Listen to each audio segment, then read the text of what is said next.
ঢাকা থেকে খুলনা আসতেছিলাম বাসে। আমার ঠিক সামনের সিট থেকে কান্নার আওয়াজ শুনতে পাচ্ছি। কান্নার আওয়াজ শুনে মনে হলো একটা মেয়ে কান্না করতেছে। পাশের সিটে একজন মধ্যবয়স্ক লোক বসা। আমার মনে একটু সন্দেহ হলো, কেননা টিভি নিউজে মাঝে মাঝে দেখি মেয়ে মানুষকে পাচার করে, রেপ করে, বিক্রি করে ইত্যাদি। আমি একটু ভালো করে কান পেতে শুনতেছিলাম। লোকটি মেয়েটাকে বলতেছে, চুপ কর সেমরি, চুপচাপ বইসা থাক। তোরে আমার আনাই ভুল হয়েছে। হালারে কত কইরা কইলাম এই সেমরি আমার লাগবো না, তাও তোরে আমারে দিয়া দিল। এখন চুপচাপ বইসা থাক, নইলে কিন্তু তোরে আবার দিয়ামু। তারপর মেয়েটা আস্তে আস্তে কান্না করতে লাগলো। একটু পর লোকটি আবার মেয়েটাকে বলতেছে, ওইনে যাইয়া ভালো মতো কাম করবি, নইলে কিন্তু তোরে ওরা মাইরা ফেলবে। আর এই বালের কান্নাকাটি বন্ধ কর, নইলে কিন্তু। এইবার আমি কনফার্ম হলাম এই মেয়েটা কোনো খারাপ লোকের পাল্লায় পড়ছে। বাস চলেছে আর আমি সময়ের অপেক্ষায় আছি, কখন মেয়েটার সাথে কথা বলা যাবে। বাস যখন মাওয়াঘাটে পৌঁছালো তখন মাওয়াঘাটে প্রচুর জ্যাম। কমপক্ষে 4 থেকে 5 ঘন্টা সময় লাগবে। আর ঘাটে যে ফেরি আছে ওইটা 1 ঘন্টা পর ছাড়বে। তার মানে আমরা পরে যে ফেরি আসবে সেই ফেরিতে যাওয়া লাগবে জ্যামের কারণে। বাসের ভিতর গরমের কারণে অনেক যাত্রী বাইরে বের হচ্ছে। কিছুক্ষণ পর ওই লোকটা বাইরে বের হলো। আমি এই রকমই একটা সময়ের অপেক্ষা করতেছিলাম। আমি মেয়েটার পাশের সিটে বসলাম, মেয়েটার দিকে তাকালাম। মেয়েটা বোরকা পরা, শুধু তার চোখটা দেখা যাচ্ছে। চোখটা রক্তের মতো লাল। অনেক কেঁদেছে মেয়েটা। আমি মেয়েটাকে বললাম, কোনো সমস্যা? মেয়েটা মাথা নাড়িয়ে না বলল। আমি বললাম, যদি কোনো সমস্যা থাকে বলতে পারেন। মেয়েটা কিছুক্ষণ চুপ থেকে বলল, সমস্যা বলে কি হবে, যে সমস্যার কোনো সমাধান নাই? আগে বলবেন তো, দেখি সমাধান করা যায় কি না। আমাকে বিক্রি করে দিছে খারাপ জায়গায়, সেখানে আমাকে নিয়ে যাওয়া হচ্ছে। আপনাকে কে বিক্রি করে দিয়েছে? আর আপনার পরিবার কোথায় থাকে? মেয়েটা বলল, আমার পরিবার বলতে কেউই নেই, আমি একটা এতিম মেয়ে। আর যারা আমাকে বিক্রি করছে তাদের আমি কাউকে চিনি না, কিন্তু তাদের মধ্যে একজন পুলিশ ছিল। এর মধ্যে ওই মধ্যবয়স্ক লোক চলে আসলো। আমি আস্তে করে আমার সিটে বসে পড়লাম। আমি ভাবতে লাগলাম, আমি কি মেয়েটাকে বাঁচাতে পারবো নাকি পারবো না। আমি যদি আবার কোনো সমস্যার ভিতর পড়ি। লোকটি মেয়েটাকে বলতেছে, আশেপাশে খাবার হোটেল নেই, আমি সামনে হোটেলে গিয়ে খাবার লইয়া আসি, আর তুই এইখানে বইয়া থাক, আমি আইতাছি। এই কথা বলে লোকটি চলে গেল। আমি আবার মেয়েটার পাশে গিয়ে বসলাম আর বললাম, এখন কি করবেন? মেয়েটা বলল, জানি না। আমি বললাম, বাঁচতে হলে একটা উপায় আছে। মেয়েটা বলল, কি উপায়? এখান থেকে পালাতে হবে। কিন্তু আমি পালিয়ে কোথায় যাব? আমার তো আপন বলতে কেউ নেই এই দুনিয়াতে। সেটা এখন ভাবার বিষয় না। কিন্তু আপনি আমাকে নিয়ে কোথায় যাবেন? সেটা পরে ভাবা যাবে। কিন্তু কিন্তু কি? এই লোকটা চলে আসবে। যদি বাঁচতে চান তাহলে এখান থেকে এখনই পালাতে হবে। মেয়েটাকে দেখে মনে হচ্ছে ভয় পাচ্ছে। দেখেন, আপনি আমাকে বিশ্বাস করতে পারেন, আমি আপনার কোনো ক্ষতি করব না। মেয়েটা আমার চোখের দিকে কিছুক্ষণ তাকিয়ে থেকে বলল, চলুন। আমি মেয়েটাকে নিয়ে সোজা বাস থেকে নেমে ফেরিঘাটের দিকে হাঁটা শুরু করলাম। ফেরিঘাটে যেয়ে দেখি ফেরি চলে গেছে। এখন কি করব কিছু বুঝতেছি না। এখন স্টিমার বোটে যাওয়া ছাড়া কোনো উপায় নাই। মেয়েটা বলল, কোথায় যাব আমরা? ভয়ে ভয়ে বলল কথাটা। আমি বললাম, আমার দাদা বাড়ি। তারপর স্টিমার বোটে উঠলাম। অনেক গতিতে চলছে। কিছুক্ষণ পর মেয়েটা অন্যদিকে ফিরে মুখের উপর থাকা মুখোশটা মাথার উপরে উঠিয়ে হাতটা মেলে আকাশের দিকে তাকিয়ে রইল। তারপর মেয়েটা মুখোশটা ঠিক করে আমার পাশে এসে বলে, জানেন, আমি এই প্রথম নদী দেখলাম। মানে? আপনি আগে পরে কখনো নদী দেখেন নাই? না, আমি সব সময় এতিমখানার ভেতরেই থাকতাম। আপনার আপন বলতে কেউ কি নেই? জানি না আছে কিনা। বলেই মেয়েটা কান্না করতে লাগলো। কান্না বন্ধ করুন, মানুষজন খারাপ ভাববে। বোট থেকে নামার পর আমার চাচাতো ভাইকে ফোন দিলাম। হ্যালো শাকিল। কেমন আছো ভাইয়া? ভালো, আমি আসতেছি বাড়ি। সত্যি? হুম। এই কে কে আসবে? একটা মেয়ে আছে, আমার সাথেও আসবে। কে ভাইয়া মেয়েটা? আমি আসি তারপর বলবানি। থাক, আর বলা লাগবে না, আমি বুঝছি। কি বুঝো? বলার আগে ফোনটা কেটে দিল। তারপর মেয়েটাকে বললাম, কিছু খাবেন? মেয়েটা মাথা নাড়িয়ে না বলল। তারপর আমি জোর করে হোটেলে নিয়ে গেলাম। মহিলা ওয়াশরুম দেখিয়ে দিয়ে বললাম হাত মুখ ধুয়ে টেবিলে আসুন। আমিও হাত মুখ ধুয়ে খাবার টেবিলে আসলাম। ওয়েটার টেবিলে খাবার দিতেছে। এর ভিতর মেয়েটা আমাকে বলল, আমি কি এখানে বসে খাবো? তো কোথায় বসে খাবেন? না, আমি এখানে বসে খাবো না। কেন? এখানে অনেক লোকজন আর পুরুষ আছে, তাই। আমি আর কোনো কথা বললাম না। ওয়েটারকে বললাম, ভাই এখানে কোনো আলাদা খাবার জায়গা আছে? আছে। আপনি ওনাকে ওইখানে নিয়ে যান আর ওনার খাবারটা ওখানে দিয়ে আসেন। ওকে। তারপর মেয়েটাকে বললাম, আপনি এইখানে যেয়ে খেয়ে আসুন। মেয়েটা কিছুক্ষণ তাকিয়ে থেকে চলে গেল। খাওয়া দাওয়া শেষে বাসে উঠলাম দাদাবাড়ি যাওয়ার জন্য। রাত 8টার সময় দাদাবাড়ি পৌঁছালাম। বাড়ির ভিতর ঢুকে আমি একটু অবাক হলাম। আমার দাদা দাদি, 4 চাচা চাচি, 2 ফুপু ভাই বোনে পুরা ঘর ভরা। শাকিল আমার পাশে এসে বলল, চলো ভাইয়া। বলে একটা রুমে নিয়ে যেতেছিল। আমি মেয়েটাকে দেখিয়ে শাকিলকে বললাম, ওই শাকিল। আর ও আপুকে ডাক দিয়ে বলল, আপু, তুই ভাইয়াকে নিয়ে যা। ভাবি মানে? শাকিল মুচকি মুচকি হাসতেছে। আমি মেয়েটাকে বললাম, এনাদের সামনে একটু কান্না করবেন না। মেয়েটা মাথা নাড়িয়ে ঠিক আছে জানালো। আপু আমার সামনে এসে বলতেছে, অনেক বড় হয়ে গেছিস। মানে? মেয়েটাকে দেখিয়ে এই যে বলে আপু মেয়েটাকে নিয়ে অন্য রুমে চলে গেল। আমি রুমে এসে ফ্রেশ হয়ে বের হওয়ায় শাকিল আমার হাতে একটা পাঞ্জাবি দিয়ে বলল, পরো এটা। আমি বললাম না আমার জামা কাপড় ব্যাগে আছে। তারপরেও পরো, দাদা পড়তে বলেছে। আমি পরে বের হলাম। তারপর দাদার পাশে বসলাম। দাদাকে বললাম, কেমন আছো? তারপর দাদা আমাকে জড়িয়ে ধরে কান্না করতে লাগলো আর বলল, তোর মা বাপ এখন আমার উপর অভিমান করে আছে। আমি ফোন করেছিলাম তোর আব্বু আম্মুকে, তারা সকালে আসতেছে। আমি অবাক হয়ে গেলাম। এই 21 বছর পর দাদা আমার আব্বু আম্মুর সাথে কথা বলল।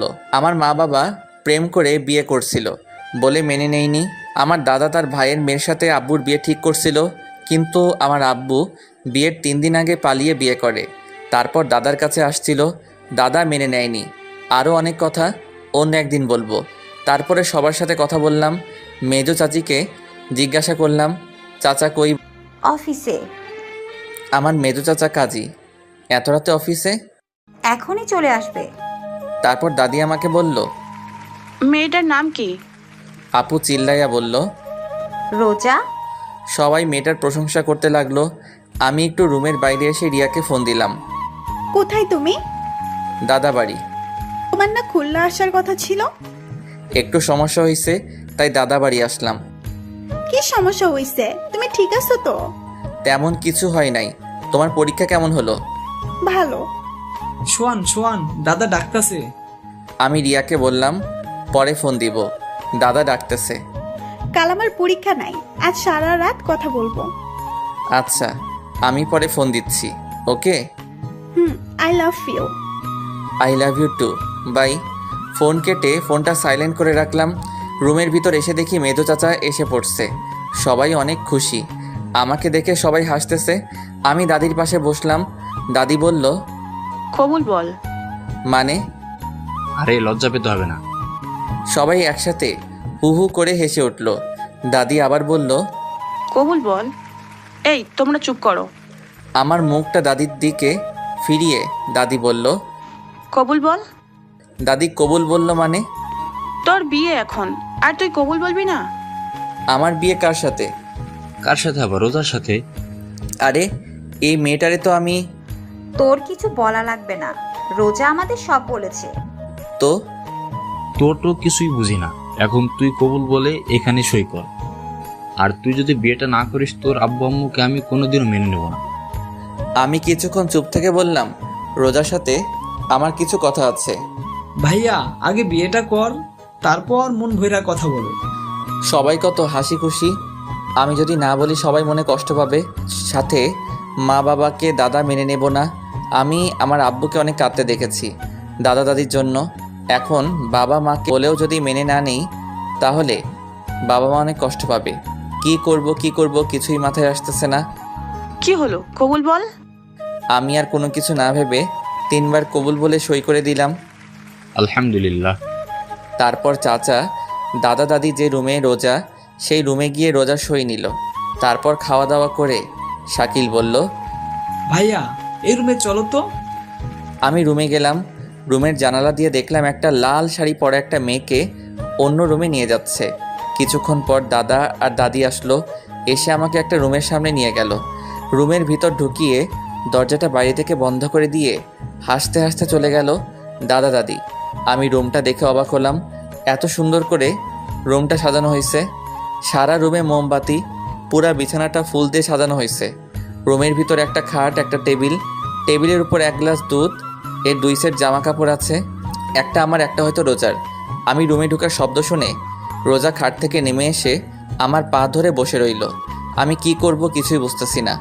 আমি ওর 2 ডানা ধরে রোজাকে দাঁড় করালাম আমার সামনে। ইয়া বড় ঘুমটা দেওয়া। রোজা আমার হাত ধরে টেবিলের কাছে নিয়ে গেল, নিয়ে দুধের গ্লাসটা আমার হাতে দিল। আমি গ্লাসটা হাতে নিয়ে বললাম, আমার কিছু কথা আছে। রোজা বলল, শুনবো, সব কথা শুনবো। আগে দুধটা খান, অর্ধেক খান কিন্তু। আমি রোজার পাশে দাঁড়িয়ে দুধটা মুখ লাগিয়ে খাচ্ছি। অর্ধেকের বেশি খাওয়ার সাথে সাথে রোজা একটু উঁচু হয়ে হাত ধরে দুধের গ্লাসটা মুখের থেকে 2 আঙ্গুল দূরে সরিয়ে রেখে বলল, অর্ধেক খেতে বলছি না? আমার হাত এখনো ধরা। আমি ওর দিকে তাকিয়ে আছি। ঘুমটার আড়ালে শুধুমাত্র ওর ঠোঁটটা দেখা যাচ্ছে, ঠোঁটের নিচে ছোট একটা তিল, যা ওর ঠোঁটের সৌন্দর্যকে আরও বাড়িয়ে দিচ্ছে। আমি আস্তে আস্তে দুধের গ্লাসটা রোজার হাতে দিলাম। রোজা দুধটা খেয়ে আবার আমার হাত ধরে খাটের কাছে নিয়ে গেল। আমি খাটের এক পাশে বসে রোজাকে অন্য পাশে বসতে বললাম। ও এখনও ঘুমটা দেওয়া। চুপচাপ 2 জন বসে আছি। নীরবতা ভেঙে আমি বললাম, কি থেকে কি হয়ে গেল, তাই না? কিন্তু আল্লাহ যা করে ভালোর জন্যই করে। আপনাকে কিছু কথা বলার ছিল। বলেন। আমি একজনকে ভালোবাসি। 4 বছরের সম্পর্ক আমাদের। আমার বাবা মা জানে। ওর পরীক্ষা চলতেছে, পরীক্ষা শেষ হলে আমাদের বিয়েটা হওয়ার কথা ছিল, কিন্তু আপনার সাথে বিয়েটা হয়ে গেল। আপনি তো না বলতে পারতেন। কিন্তু এই কারণে আপনাকে আমার বিয়ে করা লাগছে। আমি কিছুদিন পর আপনাকে ডিভোর্স দিয়ে দিব। রোজা একটু হেসে বলল, বিয়েটা হতে পারলো না, এরই মধ্যে ডিভোর্স? আমি কিছুক্ষণ চুপ থেকে বললাম, আপনি চিন্তা করবেন না, আমি আপনার থাকা খাওয়ার একটা ব্যবস্থা করে দিব। আপনি আমাকে একবার দেখেন তো। দেখে কি হবে? থাক, দেখা লাগবে না। আপনার আর কিছু বলার থাকলে বলতে পারেন। বলার মতো কথা অনেক আছে, কিন্তু অধিকার নাই। কথা বলতে কোনো অধিকার লাগে না। একটা কথা বলবো, রাখবেন? এই কথাটাই অধিকার আছে। রাখবেন কিনা বলেন? বলেন। আপনি আমাকে নাম ধরে ডাকবেন আর তুমি কইরা বলবেন। শুধু এইটুকু? হুম। আচ্ছা, এবার আপনি ঘুমান। আবার আপনি? সরি, এবার তুমি ঘুমাও। আপনি কি করবেন? মুস্কানের সাথে একটু কথা বলল। এই মুস্কানকে? আরে বললাম না, আমার প্রেমিকার কথা। ওর নাম মুস্কান। ও, তা ঘুমাও তুমি। আপনি কিন্তু একবারও আমার মুখটা দেখলেন না। না দেখাটাই ভালো। রোজা শুয়ে পড়ল। ঘরের মোমবাতিগুলা আস্তে আস্তে নিভতে শুরু করছে। আমি টেবিলের উপর বসে ফোনটা হাতে নিয়ে লক করলাম, আর দেখতে পেলাম 75+ মিসড কল, 93+ SMS। তাই রিয়াকে ফোন দিলাম। সাথে সাথে ফোন ধরে বলল, তুমি ঠিক আছো তো? ঠিক আছি। কেন, কি হয়েছে? আমার কেন জানি মনে হচ্ছে তুমি আর আমার নেই। আরে পাগলি, আমি একটু দূরে আছি, তার জন্য তোমার এরকম মনে হচ্ছে। তুমি এতক্ষণ ফোন ধরো নাই কেন? ফোন চার্জে ছিল। কথা বলতে বলতে টেবিলের উপর দেয়ালের সাথে হেলান দিয়ে ঘুমিয়ে পড়ছি। এই যে শুনছেন, ওঠেন, উঠে বিছানায় আসেন। প্রায় মধ্যরাত। তখন মোমবাতি হাতে নিয়ে একটা লাল বেনারসি পরা পরী আমার সামনে দাঁড়িয়ে আছে। টানা টানা চোখ, লম্বা নাক, আকর্ষণ করার মতো ঠোঁট, সাথে ঠোঁটের নিচের তিলটা। আমি হাঁ হয়ে ওর দিকে তাকিয়ে আছি। মশা ঢুকবে মুখে। ও মা, হা করে কি দেখেন? আমি একটু লজ্জা পেয়ে বললাম, কই কিছু না তো। রোজা হাসতে হাসতে বলল, খাটে এসে ঘুমান। আবার আমি বলছি না তুমি করে বলতে? একদম আমার মুখের কাছে মুখ নিয়ে কথাটা বলল রোজা। মানে তোমার সাথে এক বিছানায় ঘুমাবো। তো কোথায় ঘুমাবেন? আমি আপনার বউ, আপনি ঘুমাবেন না তো কে ঘুমাবে আমার সাথে? কিন্তু তোমাকে তো বউ হিসেবে মানি না। আপনি না মানলে কি হবে? আমি তো আপনাকে স্বামী হিসেবে মানি। এখন যদি খাটে না আসেন তাহলে আমি কিন্তু দাদাকে ডাকবো। এই না না, তাহলে চলেন। আমি এইখানেই ঠিক আছি। খাটে আসবেন নাকি ডাক দিব? তারপর রোজা অন্যদিকে, আমি অন্যদিকে ফিরে শুয়ে পড়লাম। সকাল 6টায় ঘুম থেকে উঠে দেখি রোজা আমার বুকের উপর শুয়ে আছে। একদম পরীর মতো লাগছে, যে কেউ রোজাকে দেখলে প্রেমে পড়ে যাবে। কিন্তু আমি রিয়াকে ভালোবাসি, রোজার মায়ায় পড়া যাবে না। আমি রোজার মাথাটা বুকের উপর থেকে সরিয়ে বালিশের উপর রেখে আমি আবার শুয়ে পড়লাম। এইবার ঘুম থেকে উঠে আমি চমকে গেলাম, কারণ আমার সামনে আমার মা বাবা আর আমার ছোট ভাই। পাশে তাকিয়ে দেখি রোজা নাই। ঘুম ঘুম চোখে মাকে বললাম, তোমরা কখন আসলা? তুই এইটা কিভাবে পারলি? আমি গালে হাত দিয়ে দাঁড়িয়ে আছি। তোর সাথে রিয়ার বিয়ে ঠিক করা, ওর পরীক্ষার 3 দিন পর তোদের বিয়ে, সবাইকে দাওয়াত দেওয়া হয়ে গেছে, আর এখন তুই? রিয়ার কি হবে? ও যদি জানতে পারে ও তো পাগল হয়ে যাবে। তোরা না দুইজন দুইজনকে ভালোবাসিস? মা, চুপ, কোনো কথা বলবি না। বের হ রুম থেকে, গোসল করে নাস্তা করতে আয়। আমি কোনো কথা না বলে রুম থেকে বের হতে লাগলাম। দরজার কাছে আসতে দেখি দরজার পাশে রোজা দাঁড়িয়ে কান্না করতেছে। গোসল করে আইছে, চুল থেকে এখনো পানি পড়তেছে। আমি হাসি মুখে বললাম, ঝড় আসছে, রেডি থাকো।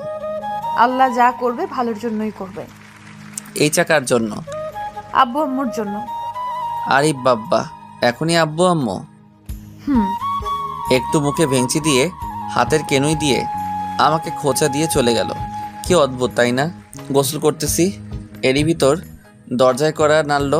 আমি বললাম, কে? আমি। কে? রোজা? হুম। কি বলো? আপনার ফোন বাজতেছে, কে যেন ফোন করছে। আমি দরজাটা একটু খুলে ফোনটা নিলাম, সাথে সাথে আবার রিয়ার ফোন। হ্যালো। আমার না কোনো কিছু ভালো লাগতেছে না। কেন, কি হয়েছে? জানি না, কিন্তু কিরকম জানি লাগতেছে। আরে পাগলি, তোমার পরীক্ষা চলতেছে তো, তাই এরকম লাগতেছে। সব ঠিক হয়ে যাবে। হুম। আচ্ছা রাখি তাহলে, গোসল করব। এই তুমি এত সকালে গোসল করবা কেন? তুমি তো দুপুরে গোসল করো, তাই না? আরে থাক, বলা লাগবে না। বলবা তো দাদা বাড়ি আসছি তাই? একদম ঠিক। তা এখন রাখি, পরে কথা বলবো। হুম। সোহান, সোহান, সোহান, বলো। একটা কথা জিজ্ঞাসা করব? করো। সব ঠিক আছে তো সোহান? এই কথাটা শুনে আমার বুকের ভিতর একটু ব্যথা করে উঠল। আমি নর্মালভাবেই বললাম, সব ঠিকই তো আছে রিয়া, তুমি বেকার টেনশন করছো। আচ্ছা রাখি তাহলে, ফোন দিও কিন্তু। Love you. Love you too. Bye. Bye. দরজায় কেউ করা নাড়ছে। কে? আমি। বলো। আম্মু ডাকতেছে আপনাকে। আসতেছি। রিয়াকে এখন কিছু বলা যাবে না, ওর পরীক্ষা চলতেছে। এখন বললে ওর পরীক্ষা ভালো হবে না। কিন্তু রিয়া ঠিকই বুঝতে পারছে যে কিছু একটা হয়েছে। অনেক ভালোবাসে সোহানকে রিয়া, তাই হয়তো অনুভব করতে পারে। নাস্তার টেবিলে দাদা মাকে বলতেছে, শোন বৌমা, সোহানকে আমি বিয়ে দিছি, ওরা দুজন দুজনকে ভালোবাসে তাই বিয়েটা দিছি। মেয়েটা দেখতে কি মিষ্টি। রোজা চুপচাপ বসে আছে, তা দেখে মা বললেন, ও বউ, খাচ্ছ না কেন? এই তো আম্মু খাচ্ছি।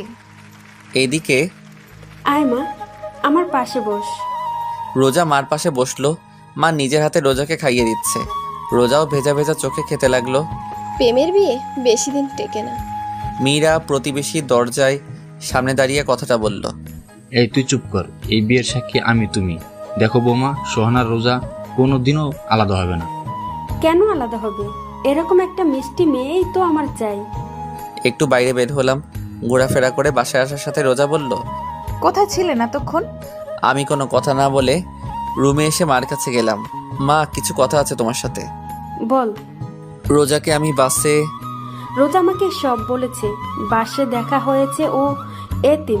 তোর দাদা ভাবছে তুই রোজাকে পালিয়ে নিয়ে আইছিস, তাই তোদের বিয়ে দিয়ে দিছে, এই তো। তো এখন কি করব? কি করবি মানে? বলছিলাম কি ডিভোর্স দিই। ডিভোর্স দিবি মানে? আমাদের বংশের ডিভোর্স, তালাক নামে কোনো শব্দই নাই। মা, আমি রিয়াকে ভালোবাসি। আমি রিয়ার মাকে ফোন করে বলে দিছি আমার ছেলের অন্য জায়গায় বিয়ে হয়ে গেছে। মা, তুমি। মা কান্না করে দিয়ে বলল, দেখ সোহান, তোর আর রোজার বিয়েটা হয়ে গেছে, এখন তুই রিয়াকে ভুলে যা। তোর দাদার কথা শুনিস নাই? তোদের দুজনের জন্য এই বিয়েটা হচ্ছে। যা হবার তা হয়ে গেছে, এখন থেকে তুই রোজাকে ভালোবাসবি। অসম্ভব বলে চলে আসছিলাম, দরজার সামনে রোজা দাঁড়ানো। আমি পাশ কেটে বাইরে বের হয়ে রিয়াকে ফোন দিলাম।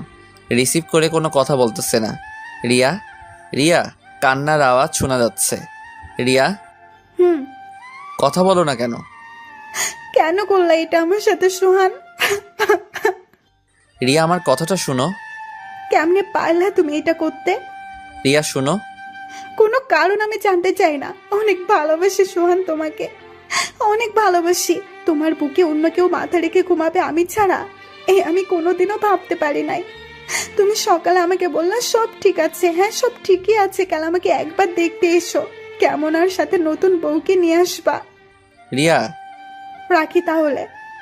ফোনটাও কাটে নাই, ওর কান্নার আওয়াজ শোনা যাচ্ছে। আমি বললাম লাভ ইউ রিয়া। একটু জোরে কান্না করে কেটে দিল। কিছুক্ষণ পর ইমন ফোন দিছে। হ্যালো। কিরে মামা, বিয়ে করলি টেরও পেলাম না। তুই জানলি কি করে? এলাকায় সবাই জানে মামা। তা তোদের তো কয়েকদিন পর বিয়ে হওয়ার কথা ছিল, তাই না? হুম। মনে হয় রিয়া এই বিয়েটা তাড়াতাড়ি করাইছে, তাই না? রিয়া তোর অনেক ভালোবাসে দোস্ত, কোনো সময় কষ্ট দিবি না। আমি এইবার কাঁদতে শুরু করলাম। কিরে, কি হয়েছে সোহান? দোস্ত, রিয়ার সাথে বিয়ে হয় নাই। মানে? ইমনকে সব খুলে বললাম। দোস্ত তুই চিন্তা করিস না, সব ঠিক হয়ে যাবে। হুম। আমি তোরে পরে ফোন দিচ্ছি। বাসায় আসলাম, খাটে বসা মাত্র রোজার রুমে এসে বলল, কিছু লাগবে? না। রোজার হাতে মার সোনার চুড়ি, যে একসময় মা রিয়াকে দেবে বলে কিনেছিল মা। রোজা আমার পাশে বসলো।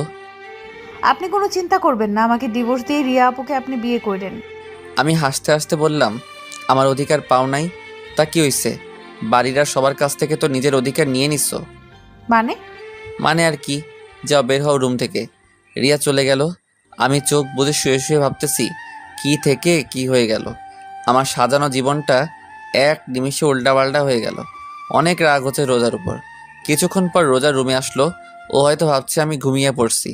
পাশে বসে আমার কপালে একটা চুমু দিল। আমার রাগের পরিমাণটা আরও বেড়ে গেল। আমি উঠেই রোজার গালে ঠাস ঠাস। তোর সাহস কি করে হলো এটা করার? রোজা ভয় পেয়ে আমার থেকে একটু দূরে সরিয়ে দাঁড়িয়ে বোবা কান্না করতেছে। ফর্সা গালে আমার আঙুলের ছাপ স্পষ্ট দেখা যাচ্ছে। তোরে বলছি না আমার থেকে দূরে দূরে থাকবি? রোজা কোনো কথা বলতেছে না, চুপচাপ কান্না করতেছে। এরই মধ্যে মা রুমে ঢুকলো। কি হয়েছে, এত চিল্লাচিল্লি করছিস কেন? এ কি রোজা, তুই কান্না করতেছিস কেন? তোর গালে এটা কিসের দাগ? নে আম্মু। মা আমার কাছে এসে বলল, রোজাকে মারছিস তুই? কেন মারছিস? মা এবার আমার গালে পড়ছে। আমার রাগটা আরো বাড়তে লাগলো। মা, এই একটা মেয়ের জন্য তুমি? ও শুধু একটা মেয়ে না, ও আমাদের বাড়ির বউ। বউ বউ বউ আর ভালো লাগে না মা। ভালো লাগবে আনে। আসেন ভাত খাইতে। রোজা মা, তুই আমার সাথে আয়। মা, আমি খুলনা যাব। তোর সাথে পরে কথা বলবো। আর রোজার গায়ে ফেরদার হাত দিচ্ছিস তো আমার চাইতে খারাপ আর কেউ হবে না। মা রোজাকে নিয়ে চলে গেল। আর আমি ভাবতেছি কি করা যায়। রিয়াকে ফোন দিলাম কিন্তু ওর ফোনটা বন্ধ।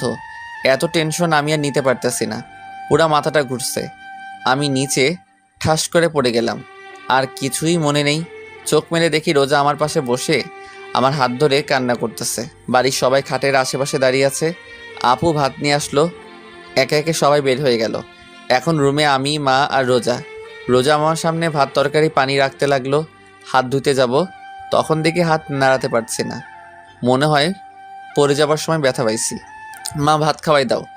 কেন, হাতে কি হয়েছে? এমনি ব্যথা করতেছে ডান হাতে। ঠিক আছে। মা ভাত মাখাতে লাগলো। এরই মধ্যে চাচি আপু মাকে ডাকতেছে। কি? তোমাদের দাদা ডাকতেছে। খাওয়ানো শেষ হলে আসতাছি, তুই যা।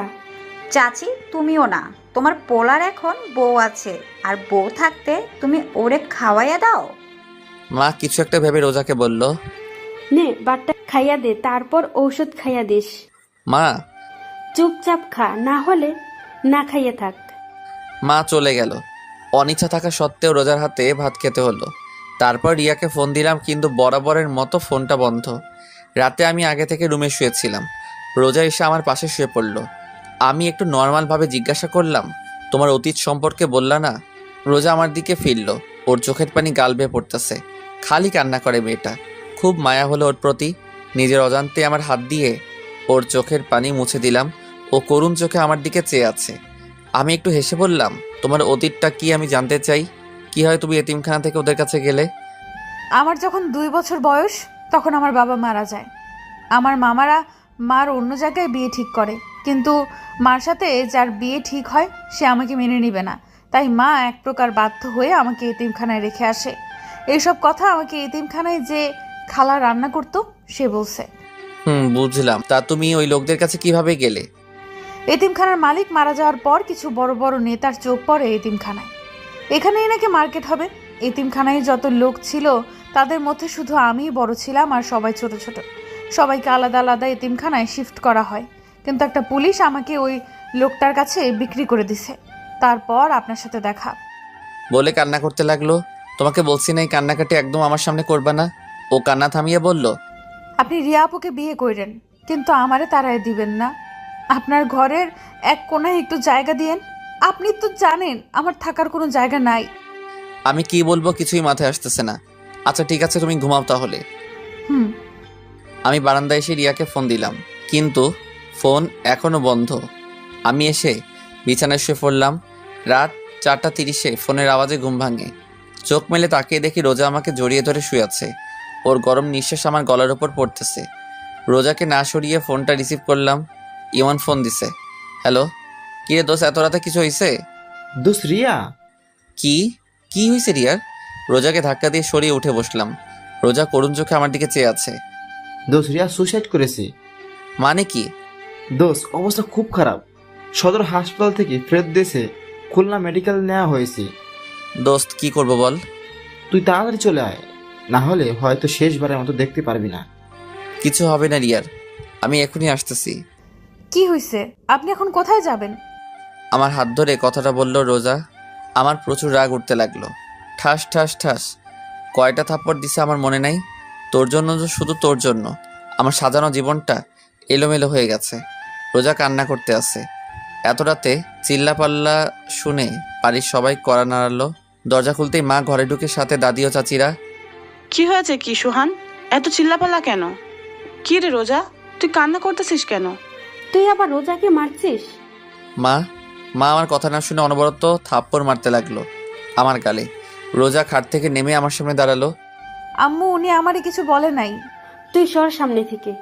না আম্মু, উনি আমার স্বামী। উনিই মারবে আমাকে, আর উনি ভালোবাসবে আমায়। সর তো তুই। মারো মারো, কত মারবা মারো। এবার মা বুঝতে পারলো কিছু একটা হয়েছে। মা আমার পাশে বসে বলল, কি হয়েছে? রিয়া। রিয়া কি? আমি এখন খুলনা যাব। কেন? আর এত গাড়ি পাওয়া যাবে না তো? রিয়ার কি হয়েছে? ও সুইসাইড করছে। কি? ও আমার জন্য সুইসাইড করছে মা। ইমন বলল সদর থেকে ফেরত এসে খুলনা মেডিকেলে নিয়ে গেছে। আর ইমন বলল মনে হয় আর বাঁচবে না। মা কি বলবে ভাবতেছে। মা জানতো এরকম কিছু একটা হবে, কিন্তু এত তাড়াতাড়ি হবে তা মা ভাবতে পারে নাই। দেখ সোহান, রিয়ার কিছু হবে না। রোজা আমার পাশে বসলো, আমার কাঁধে হাত রেখে বলল, আপনি চিন্তা করবেন না, সব ঠিক হয়ে যাবে। এখন 5:30। শাকিল কোথা থেকে একটা বাইক নিয়ে এসে। রিয়ার মাকে ফোন দিলাম, কিন্তু রিসিভ করলো না। খুলনা রওনা দিব। রুম থেকে বের হব, এরই ভিতর রোজার সামনে আসলো। আমার ডান হাত তার বুকের উপর রাখলো, আর চোখ বুজে বলতে লাগলো, আমি হয়তো আপনার জীবনে এসে অনেক বড় ক্ষতি করে ফেলেছি আপনার। আমার না অনেক লোক। ছোটবেলা থেকেই কাউকে আব্বু আম্মু বলে ডাকতে পারি নাই, তাই আপনার আব্বু আম্মুকে পেয়ে লোকটা আর সামলাতে পারি নাই। আমার জন্য আপনি অনেক সমস্যায় পড়ছেন, তার জন্য আমি আপনার কাছে ক্ষমা চাচ্ছি। আমার হাতটা এখনো ওর বুকের উপর। এক একটা নিঃশ্বাস আমি আমার হাত দিয়ে অনুভব করতে পারছি। আমি হালকা করুণভাবে বললাম, আর কিছু বলবে? হুম। বলো তাহলে, আমার বের হতে হবে। মারবেন না তো? না বলো। আর ওই সময় তোমাকে মারছি তার জন্য সরি। আমি আপনাকে একটু জড়িয়ে ধরতে চাই। রোজা উত্তরের আশায় আমার দিকে চেয়ে আছে। আমি কি বলবো ভাবতেছি। কি মনে করে যেন আমি হাতটা মেলে দিলাম, আর ও সোজা আমার বুকের উপর পড়লো। মা দরজার সামনে দাঁড়িয়ে হালকা কাশি দিল। রোজা লজ্জা পেয়ে খাটের কাছে বসলো। মা রুমে ঢুকে রোজাকে বলল, রোজা মা, তুই একটু বাইরে যা। রোজা বাইরে চলে গেল। মা কিছু বলবা? দেখ সোহান, তুই রিয়াকে ভালোবাসিস, তোর ভালোবাসাকে আমি আর তোর আব্বুর সম্মান করি। সম্মান করে বলে আমরা তোর আর রিয়ার বিয়ে ঠিক করি। কিন্তু এখন রোজা তোর বউ। তুই রোজাকে না চাইলে ও আমি রোজাকে চাই। শুধু আমি না, বরং বাড়ির সবাই রোজাকে তোর পাশে দেখতে চাই। এখন তোর হাতে সবকিছু। তাহলে মা রিয়ার কি হবে? মা কি হলো, কথা বলো। রিয়ার কি হবে? ও তো আমাকে পাগলের মতো ভালোবাসে। দেখ সোহান, আমি জানি, তারপরও সোহান রোজা তোর বউ, আর আমি মন থেকে রোজাকে আমার ছেলের বউ হিসাবে মেনে নিয়েছি। কিন্তু আমি তো মেনে নেই নাই। তুই আমার ছেলে, তোরে আর কি বলবো। স্বামী স্ত্রীর মধ্যে আল্লাহ অন্যরকম ভালোবাসা দিয়ে দিছে, যা তুই এখন বুঝতে পারবি না। মা রুম থেকে চলে গেল। রিয়ার মাকে আবার ফোন দিলাম, কিন্তু ধরলো না। খুলনা রওনা দিলাম, সাথে শাকিলও হাসপাতালে আছে। গিয়ে দেখি রিয়া আর নেই, কিছুক্ষণ আগে মারা গেছে। আমি পুরা শকড, বিশ্বাসই হচ্ছে না যে রিয়া মারা গেছে। আমার চোখ থেকে অনবরত পানি পড়তেছে। রিয়ার মা রিসিপশনে নার্সের সাথে কথা বলতেছে। আমি পিছন থেকে বললাম, খালা। রিয়ার মা মারলো আমাকে, এত জোরে থাপ্পড়টা মারছে আমি নিচে ফ্লোরে আছড়ে পড়লাম। ঠোঁট ফেটে গেছে, রক্ত পড়তেছে। শাকিল এসে আমাকে দাঁড় করালো। খালা রিয়া কোনো কথা বলতেছে না, নীরবে কান্না করতেছে। মা চলো। রিয়ার মা কাঁদতে কাঁদতে রিয়ার ভাইয়ের পিছু পিছু চলে গেল। আমি কান্না করতেছি না, কিন্তু আমার চোখ থেকে পানি পড়তেছে। রিয়ার মার পিছু পিছু চলতে লাগলাম। তারা একটা অ্যাম্বুলেন্সে উঠতে লাগলো। আমি দৌড়ে অ্যাম্বুলেন্সের পাশে গেলাম। খালা রিয়া। তোর ওই পাপি মুখে রিয়ার নাম আর নিস না। খালা। ঠাস করে অ্যাম্বুলেন্সের দরজাটা বন্ধ করে তারা চলে গেল। আমি বসে পড়ে চিৎকার করে কান্না করতে লাগলাম। রিয়া নাই, আমার বিশ্বাসই হচ্ছে না, মনে হয় একটা দুঃস্বপ্ন। ঘুম ভাঙলে সব ঠিক হয়ে যাবে। শাকিল মাকে ফোন করে বলে দিছে রিয়া মারা গেছে। একটা নার্স আসলো, আমার কাছে এসে বলল, আপনার নাম কি সোহান? আমি মাথা নাড়িয়ে হ্যাঁ বললাম। নার্স একটা ভাঁজ করা কাগজ আমার কাছে দিল। এটা কি? যে পেশেন্টটা কিছুক্ষণ আগে মারা গেছে তার লেখা চিঠি। আমি কাগজটা হাতে নিয়ে বললাম, আপনি কোথায় পেলেন? পেশেন্ট যখন মৃত্যুসজ্জায় ছিল তখন তার মার কাছে কাগজটা দিয়েছিল আর বলেছিল এটা সোহানকে দিতে, কিন্তু পেশেন্ট মারা যাওয়ার পর পেশেন্টের মা কাগজটা ডাস্টবিনে ফেলে দেয়। আমি ডাস্টবিন থেকে উঠিয়ে আমার কাছে রেখে দিই, আর আপনাকে দেখে মনে হলো আপনিই সোহান, তাই দিলাম। আমি কান্না করতে করতে বললাম, ধন্যবাদ আপনাকে। আর একটা কথা, মেয়েটা মারা যাওয়ার সময় অনেক মিনতি করেছে তার মায়ের কাছে, বাবার কাছে আপনাকে দেখার জন্য। আমি আর কি বলবো, আমার মনে হয় না যে রিয়া মারা গেছে। হাসপাতালের বাইরে বসে আছি, পাশে শাকিল, ইমনের অপেক্ষায় আছি। ইমন আসলো, ওকে জড়িয়ে ধরে কান্না করতে লাগলাম। ইমনও কান্না করতেছে। রিয়ার বাসায় গেলাম, কিন্তু রিয়ার আব্বু ঢুকতে দেয় নাই আমাকে। আমি, শাকিল আর ইমন রিয়ার ঘরের বাইরে দাঁড়িয়ে আছি। আমি নন স্টপ কান্না করতেছি, কি থেকে কি হয়ে গেল, তাই না? আস্তে আস্তে রিয়ার বাড়ির ভিতর লোকজন বাড়তে লাগলো। প্রায় লোকজন আমাকে ঘৃণার চোখে দেখতেছিল। নানান মানুষ নানান কথা বলতেছিল আমাকে। মসজিদ থেকে লাশের খাট আনা হয়েছে, কিছুক্ষণের মধ্যে রিয়াকে শেষ গোসল করাতে নিয়ে যাবে। আমার কিছু বন্ধু আমাকে বাজে ভাষায় গালাগালি দিতে লাগলো। ওরা কেউ বিশ্বাস করতে পারছিল না যে রিয়া সুইসাইড করছে, তাও আমার জন্য, যেখানে কিছুদিন পর আমাদের বিয়ে হওয়ার কথা ছিল। আর আজ মসজিদের মাইকে এহেলান দিতেছে যে রিয়ার নামাজে জানাজা বাদ জোহরে নামাজের পর হবে। রিয়ার আব্বু বাড়ির সামনে দাঁড়িয়ে আছে, যেন আমি ভিতরে ঢুকতে না পারি। পুলিশ আসছিল লাশ নিয়ে যেতে, ময়না তদন্ত করার জন্য, কিন্তু রিয়ার আব্বু তার মেয়ের শরীর কাটাছেঁড়া করতে দেবে না বলে পুলিশকে অনেক টাকা খাওয়াইছে। রিয়ার আম্মু বাইরে আসছে। আমি দৌড়ে তার কাছে গেলাম আর বললাম, খালা, রিয়াকে শেষবারের মতো একবার দেখতে দিন। রিয়ার আম্মু কান্না করতে করতে বলল, তুই আমার মেয়েকে দেখতে পারবি না। আমার মেয়ে তোরে শেষবার দেখার জন্য তড়পাইছে, আকুতি মিনতি করছে, কিন্তু তোরে দেখতে পাই নাই, তাই তরেও দেখতে দিব না। তুইও তড়পাবি, আজীবন আফসোস করবি যে শেষবার তুই রিয়ার মুখটাও দেখতে পাসনি। আমি রিয়ার মার পা ধরে কান্না করতে লাগলাম। রিয়ার বড় ভাই এসে রিয়ার মার কাছ থেকে নিয়ে আমাকে বাইরে বের করে দিল। ওদের বাসার মধ্যে কান্নার রোল পড়ে গেছে। ঘর থেকে রিয়ার লাশ বাইরে বের করা হচ্ছে, শেষ গোসল করাতে নিয়ে যাচ্ছে। আর দেখতে পাবো না রিয়াকে, ভালোবাসি বলবে না আমায়। পরীক্ষা দিয়ে আইসে রিয়ার কিছু বান্ধবী, ওরাও আমাকে অনেক আজে বাজে কথা শোনাইয়া গেল। আমি কোনো কথাই বলতেছি না, সব কিছু অন্ধকার অন্ধকার লাগতেছে আমার কাছে। মসজিদের মাইকে আবার এহলান দিল জানাজার বিষয়। আমার মা আর রোজা আইসে রিয়ার বাসায়। আমার সামনে থেকে বাসার ভিতর ঢুকলো। আমি বাইরে দাঁড়িয়ে দেখতেছি। রোজা আমার কাছে আসতে চাইছিল, কিন্তু মা ওকে হাত ধরে বাসার মধ্যে নিয়ে গেল। কিছুক্ষণ পর মা বের হলো ভেজা ভেজা চোখে, আমায় বলল বাসায় চল। আমি চুপচাপ কোনো কথা বলতেছি না, শুধুমাত্র চোখ থেকে পানি পড়তেছে। রোজার পাশে যে বললাম, আল্লাহ যা করেন ভালোর জন্যই করে, তাই না? শুধুমাত্র তোমার ভালোই দেখলো তোমার আল্লাহ, আর কারো ভালো দেখালো না। রোজা কোনো কিছু না বলেই কান্না করতে লাগলো। মা আবার বলল, বাসায় চল। মা রিয়াকে একবার দেখব। আর কাউকেই দেখতে দিবে না। আর মেয়েদের লাশ আপন লোক ছাড়া পরপুরুষকে দেখতে দেয় না। ওর মামারে দেখতে দেয় নাই। আমি আর কোনো কথা বললাম না, কারণ এসব নিয়মকানুন আমি জানি। আমার বুক ফেটে কান্না আসতেছে। রিয়াকে শেষবার দেখতে পারবো না। মার সাথে আমাদের বাসায় আসলাম। কিছুক্ষণ বাসায় বসে উজু করে নামাজে গেলাম। নামাজ শেষে মসজিদের বাইরে এসে দাঁড়ালাম জানাজার জন্য। মসজিদের বাইরে আগে থেকেই রিয়ার লাশ রাখা ছিল। একে একে 3 কাতারে জানাজার নামাজ শুরু হলো। জানাজা শেষে দাফন করার পর আর বাসায় যাইনি। সারাটা দিন ইমনের সাথে ছিলাম। রাত 1টার সময় বাসায় আসলাম। ডুপ্লিকেট চাবি দিয়ে ঘরে ঢোকার সাথে সাথে দেখলাম সবাই হলরুমে বসে আছে। আমি কোনো কথা না বলে সোজা আমার রুমে আসতে যাব, তখনই মা বলল, ভাত খাবি না? না, খিদা নাই বলে রুমে চলে আসলাম। শুয়ে শুয়ে ভাবতেছি রিয়ার মৃত্যুর জন্য কাকে দোষ দিব, আমাকে, রোজাকে, মাকে, নাকি রিয়া নিজেই দায়ী। রিয়া আমাকে একবারও বোঝার চেষ্টা করলো না। আজ অনেক একা একা লাগতেছে নিজেকে। এরকম একটা দিন আসবে কোনোদিনও কল্পনাও করতে পারি নাই। কিছুক্ষণ পর, এই যে শুনছেন? শুনতেছি, বলো। উঠেন তো। কেন? উঠেন তো। আমি উঠে পিঠের তলায় একটা বালিশ দিয়ে হেলান দিয়ে বসলাম। রোজা ভাত মাখতে শুরু করলো। আমার মুখের কাছে 1 লোকমা ভাত নিয়ে বলল, হা করুন। আমি চুপচাপ ওর দিকে তাকিয়ে আছি। ও আবারও বলল, কি হলো, হা করুন। তখন বললাম, না, খাবো না। দেখে মনে হচ্ছে সারাদিন কিছুই খান নাই। আরও আপনার হাতে ব্যথা, খাবেন কি করে? নিন, হা করুন। আমি এইবার একটু জোরে চিল্লাই বললাম, খাবো না, শুনো নাই? আওয়াজ শুনে মা রুমের ভিতরে আসলো। এসে রোজাকে বলল, তোরা বলছি না ও খাবে না? ওর জন্য তুইও সারাদিন না খাইয়া রয়েছে।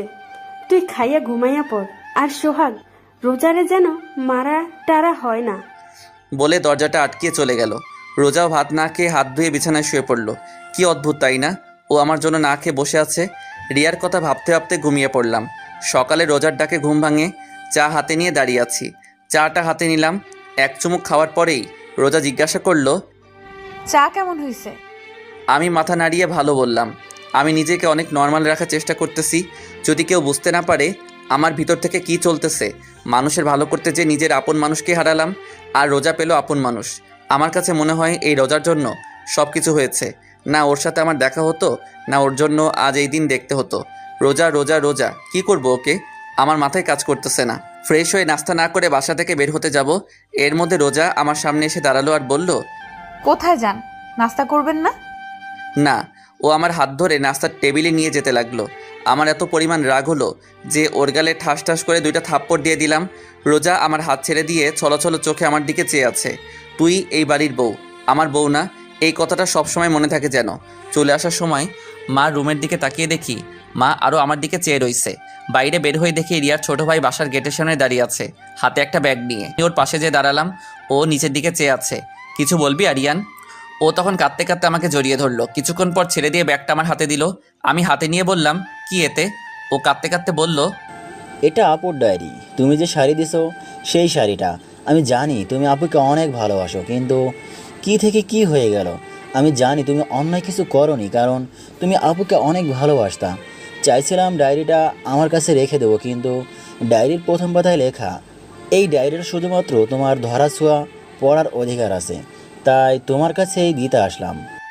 কি বলবো, আমার মাথায় কিছুই আসতেছে না। আমি ওকে জড়িয়ে ধরে কান্না করতে লাগলাম আর বলতে লাগলাম, তুই আমারে মাফ করে দিস। আজ আমার জন্য তোর বোন। তুমি কোনো কিছু করো নাই, আমি জানি।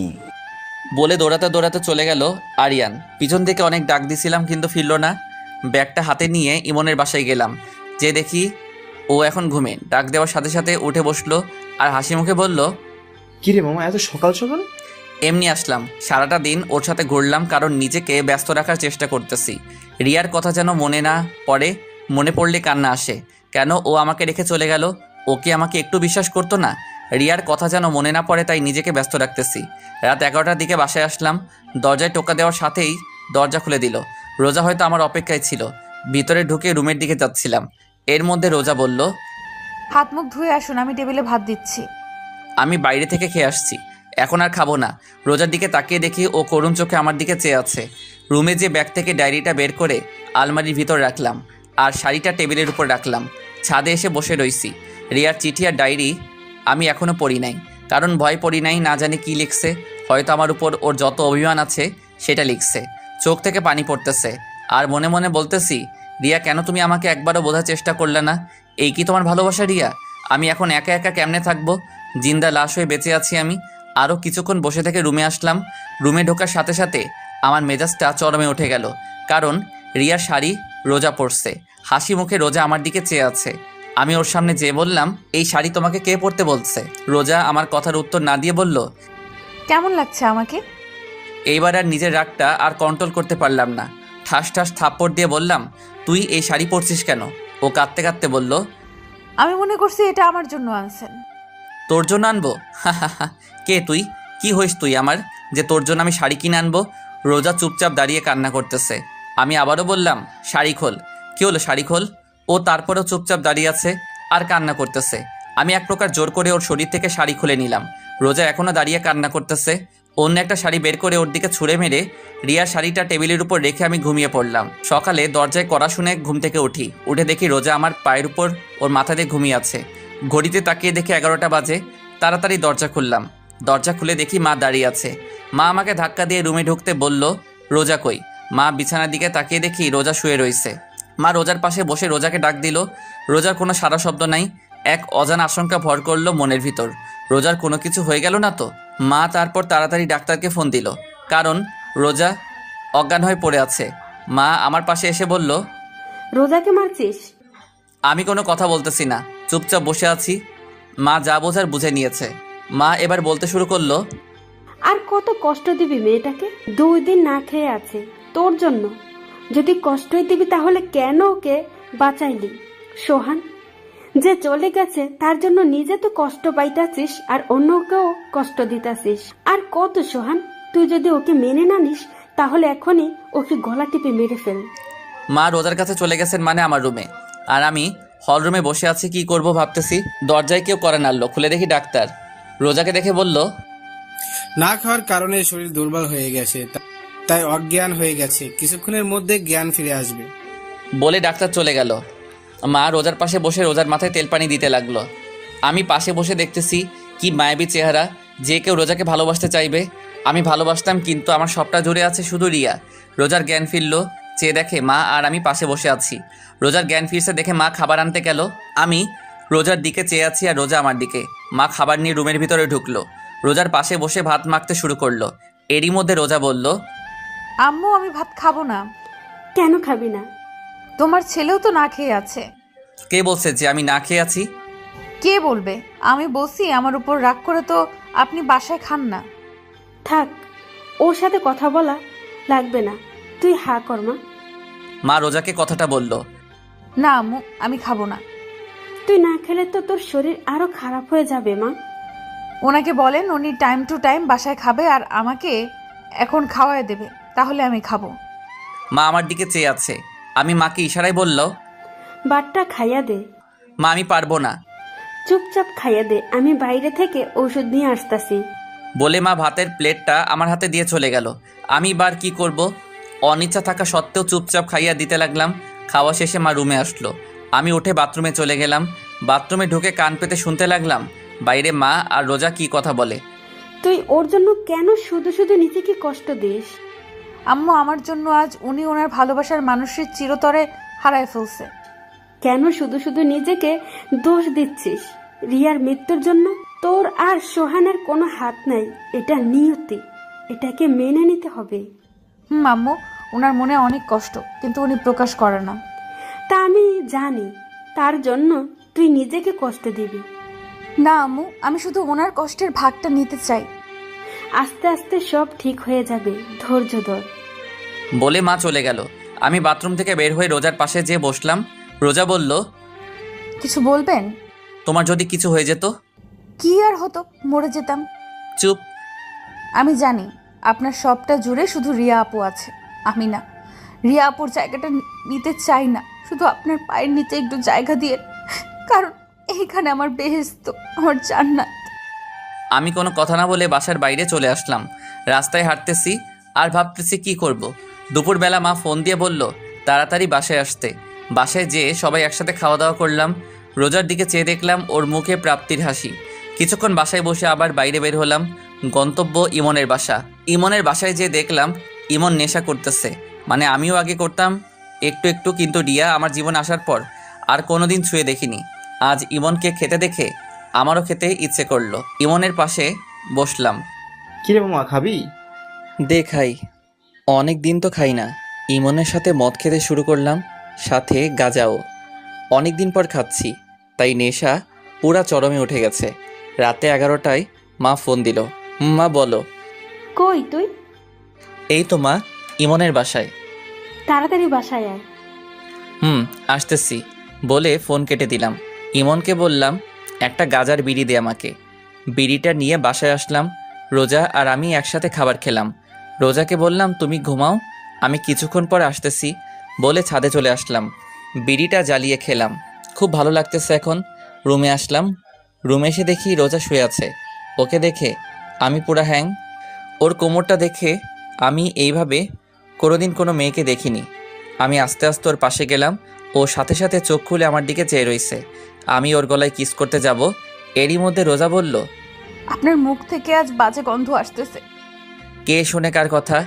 আমি ওর গলায় ঘাড়ে কিস করতেছি আর ও নিজেকে ছাড়ানোর চেষ্টা করতেছে। রোজা আমার গালে থাপ্পড় দিয়ে নিজেকে ছাড়িয়ে নিয়ে চিল্লাইয়া বলল কি খেয়ে আসছেন? বাজে গন্ধ আসতেছে আপনার মুখ থেকে। আমি পুরা হ্যাং। রোজা আমার গালে থাপ্পড় মারলো, মাথাটা পুরা ছিনছিন করতেছে। রোজার আওয়াজ শুনে মা দরজায় কড়া নাড়তেছে আর বলতেছে কি হয়েছে রোজা? দরজা খোল। সোহান, সোহান কি হয়েছে? দরজা খোল।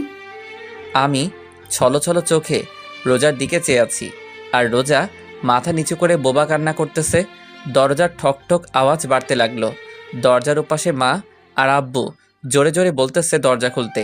নিজের প্রতি নিজের ঘৃণা হচ্ছে। দরজায় আওয়াজ আরও বাড়তে লাগলো। রোজাও দরজা খুলতেছে না, তাই আমি উঠে দরজা খুললাম। মা তাড়াতাড়ি রুমের ভিতর চলে গেল, আর আব্বু আমাকে জিজ্ঞাসা করলো কি হয়েছে? আমি কোনো কথা না বলে ছাদে চলে আসলাম। এদিকে মা ঘরে ঢুকে রোজাকে বলল কি হয়েছে? রোজা কোনো কথা না বলে মাকে জড়িয়ে ধরে কান্না করতে লাগলো। মা বোঝার চেষ্টা করতেছে আসলে ঘরের ভিতরে কি হয়েছে। রোজার মাথায় হাত বুলাতে বুলাতে আবার জিজ্ঞাসা করলো কি হয়েছে? রোজা কোনো কথা না বলে আরও জোরে জোরে কান্না করতেছে। মা মনে করলো সোহান হয়তো আজ বেশি কিছু করছে, কারণ সোহান আগে পরেও রোজাকে মারছে, বেশি কথা বলছে। কিন্তু রোজা এমনভাবে কাঁদে নাই। কিন্তু আজ না, মা আর ভাবতে পারতেছে না। মার অনেক রাগ হচ্ছে সোহানের উপর। সোহানকে এখন হাতের কাছে পেলে কাঁচা চিবিয়ে খেত। এদিকে আমি ভাবতেছি কি করতে যাচ্ছিলাম রোজার সাথে, আমি নেশার ঘরে। কিন্তু তারপরেও রোজা আমার গায়ে হাত দিবে আমি কোনোদিনও ভাবতে পারি নাই। কিছুক্ষণ পর আস্তে আস্তে নিচে নামতে লাগলাম। রুমে ঢুকে দেখি মা আব্বু হল রুমে বসে আছে। মার রুমের দিকে চেয়ে দেখলাম রোজা মার রুমে বিছানার উপর বসে আমার দিকে চেয়ে কান্না করতেছে। তখন মা আমার সামনে এসে বলল কি হয়েছে সোহান? কানে কি কম শুনিস? কি হয়েছে বল।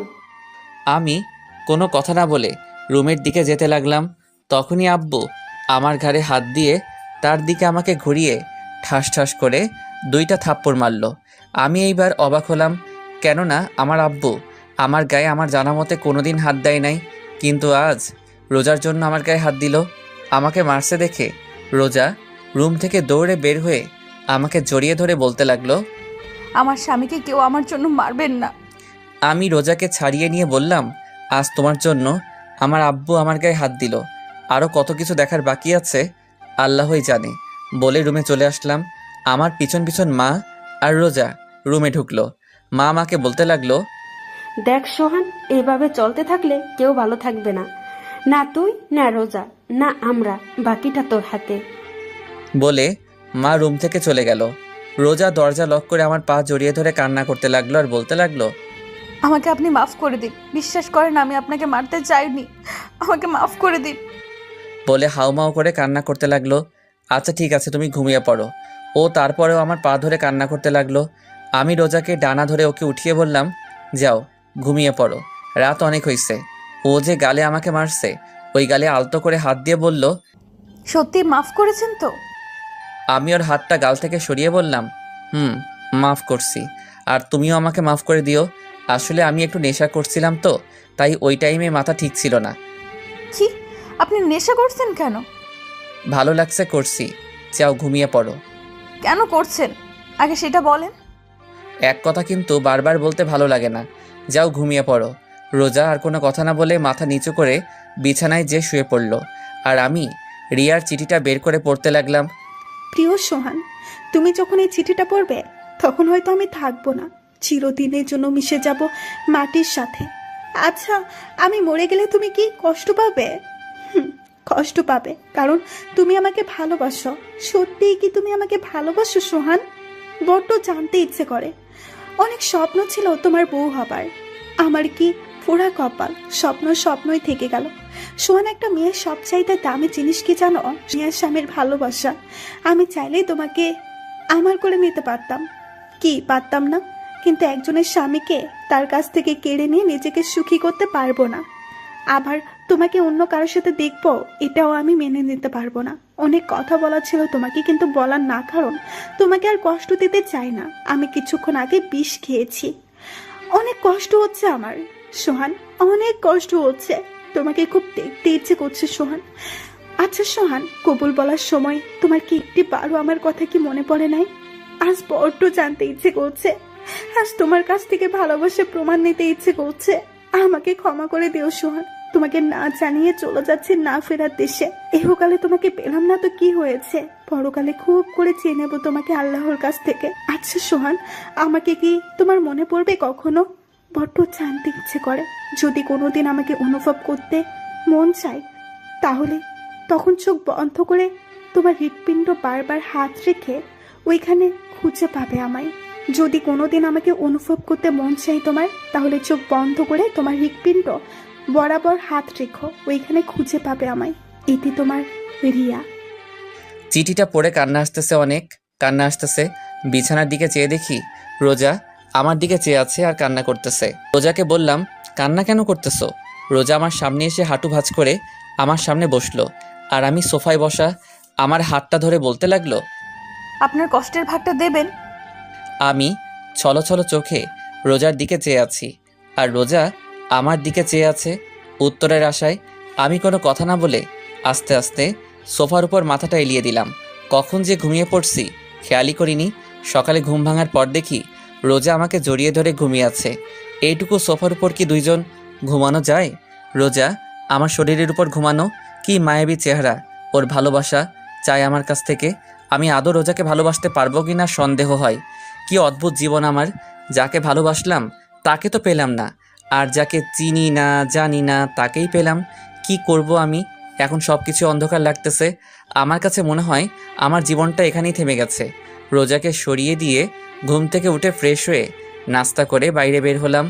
চলতি পথে রিয়ার মার সাথে দেখা আমার দিকে এমন ঘৃণার চোখে তাকালো যেন আমি রিয়াকে গলা টিপে মেরে ফেলেছি। রাস্তায় কিছুক্ষণ ঘোরাঘুরির পর দুপুরবেলা বাসায় আসলাম। বাসায় এসে টেবিলে দেখলাম আমার জন্য আমার প্রিয় খাবারগুলো সব রান্না করা। দেখে অনেক খুশি হলাম। তাড়াতাড়ি একটু ফ্রেশ হয়ে খেতে বসলাম।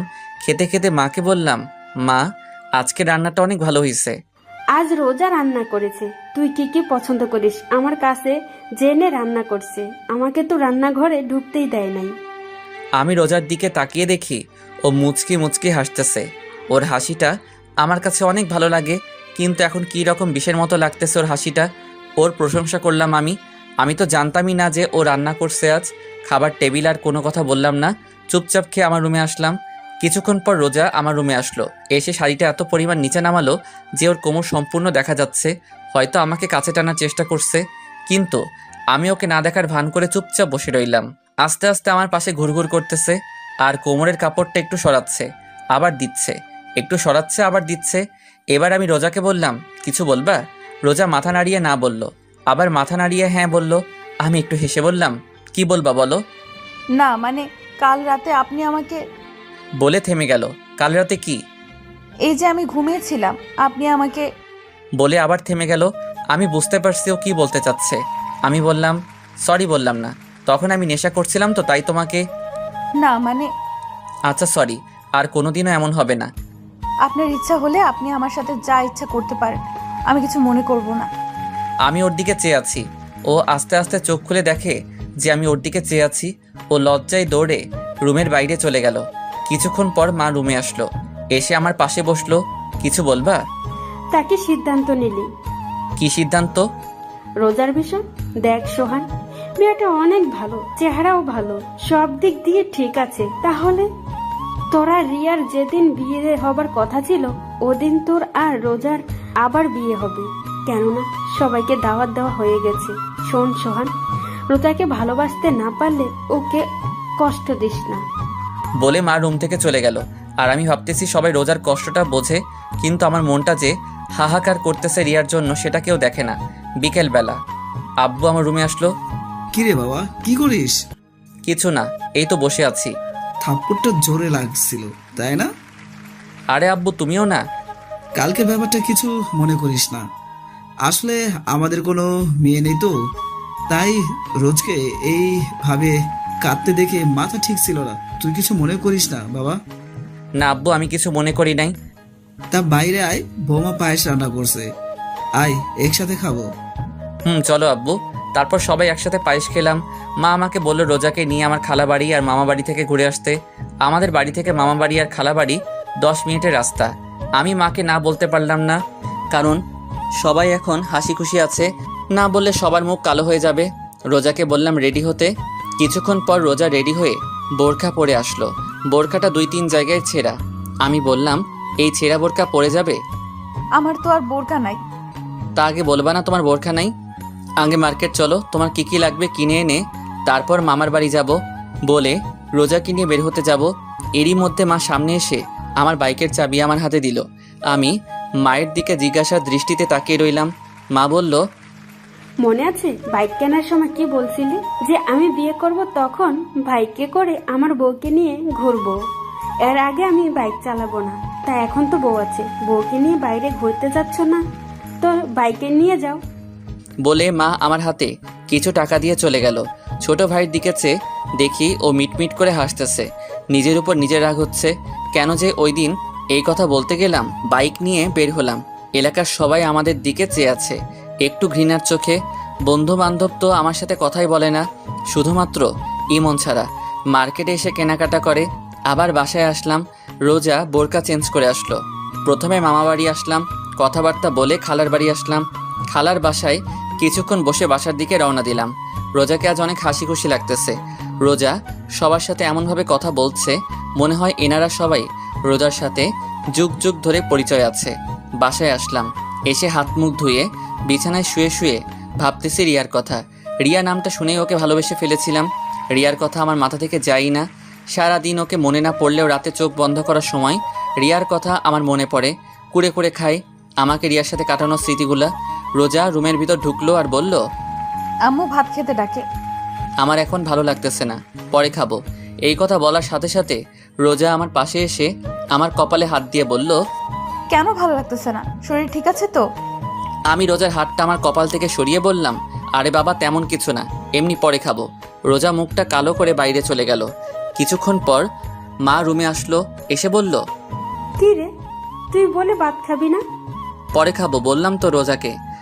রোজা না খেয়ে আছে, বলছে তুই না খেলে নাকি খাবে না। মা আমার এসব আগলা পিরিত কিন্তু ভালো লাগে না, চুপচাপ খেতে আয়। বলে মা চলে গেল।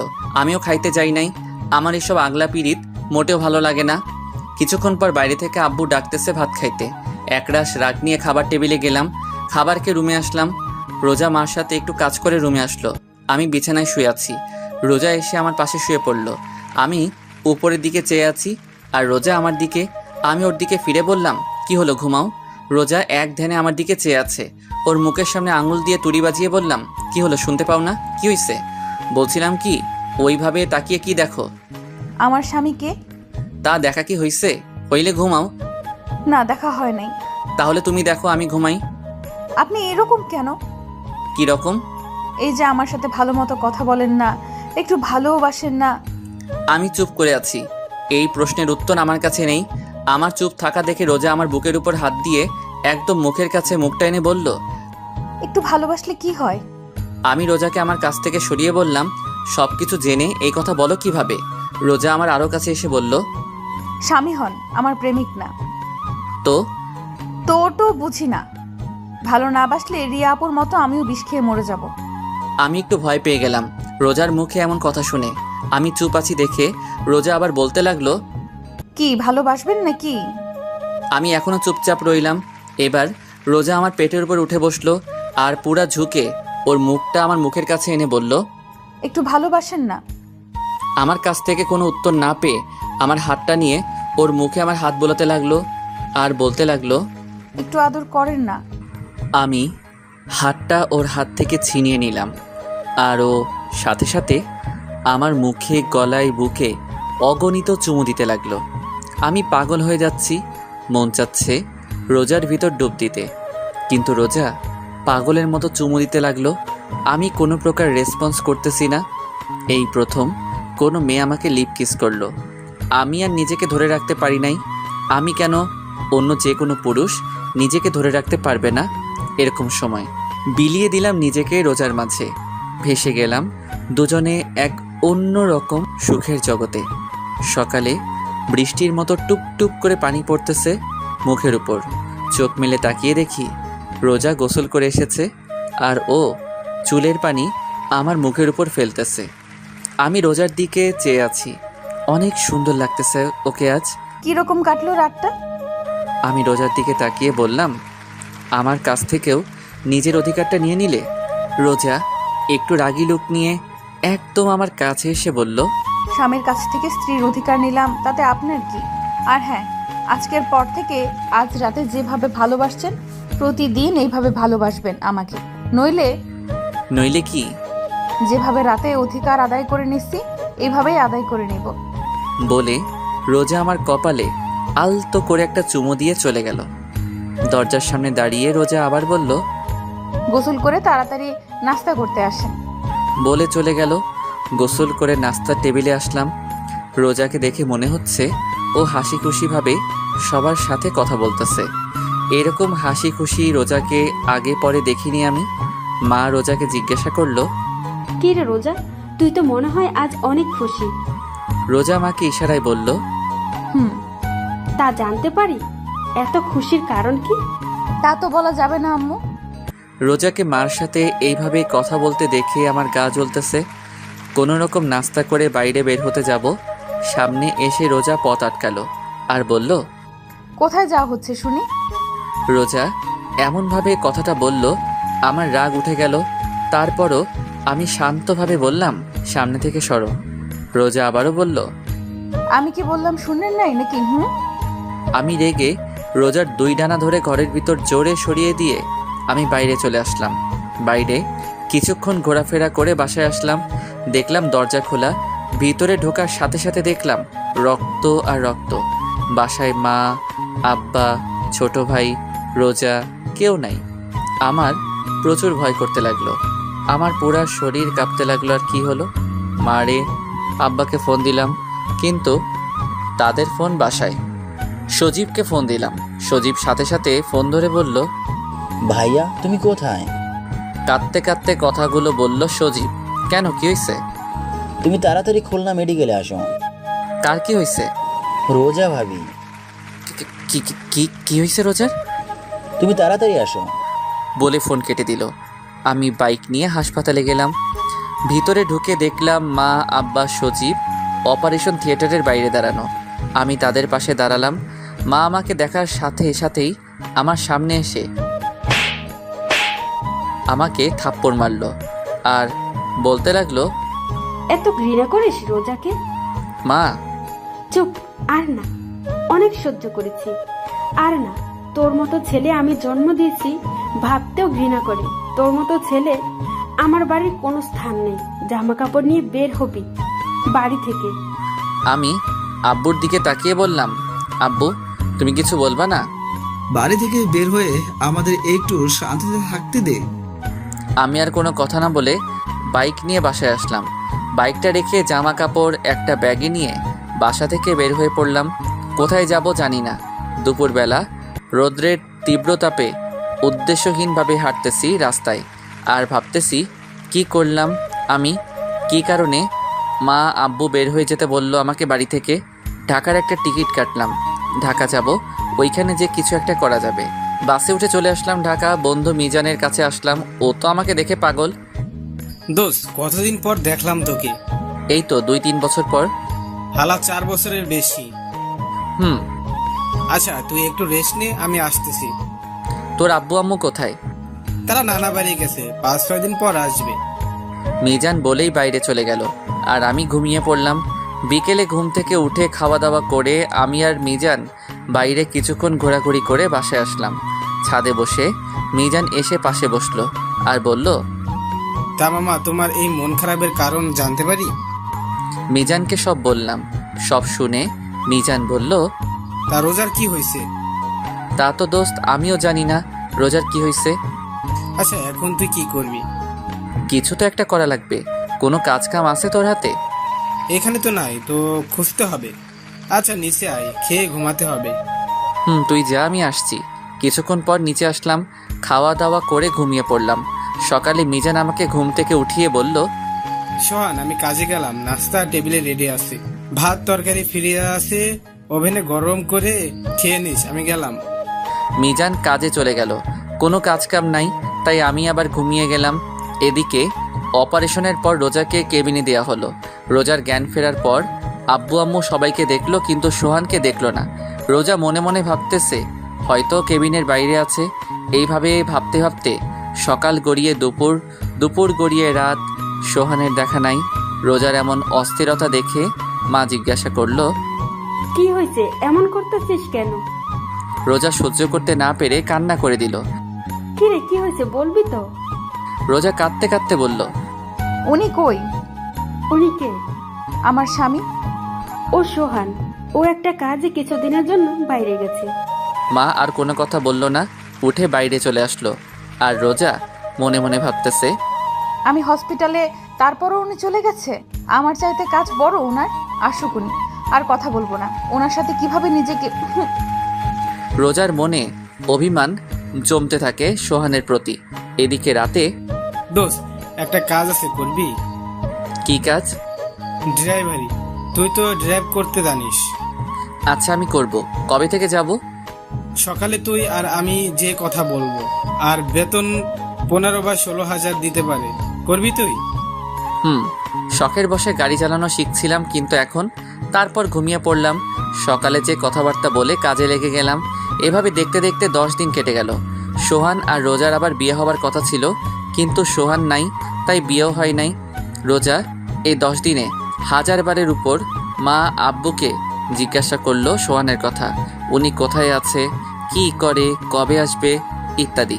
সোহানের আব্বু আম্মু কৌশলে এড়িয়ে যায় রোজার থেকে। রোজা একা একা থাকতে পারতেছে না, দম বন্ধ হয়ে আসছে রোজার। একটা মুহূর্ত সোহানকে ছাড়া ভাবতে পারে না রোজা। এইভাবে দেখতে দেখতে আরও 20 দিন কেটে গেল। রোজা এই কয়দিনে ভালোভাবে লক্ষ্য করলো যে ও হাসপাতাল থেকে আসার পরে কাউকে সোহানের সাথে কথা বলতে দেখে নাই। ফোনে কেউ সোহানের কথা জিজ্ঞাসা করে না, সবাই যে যার কাজে ব্যস্ত থাকে। তাহলে সোহান কোথায় গেছে? আজকে আমার জানতেই হবে সোহান কোথায়। রোজা সোজা সজীবের রুমে গেল, যে সজীবকে জিজ্ঞাসা করলো, সজীব, তোমার ভাইয়া কই?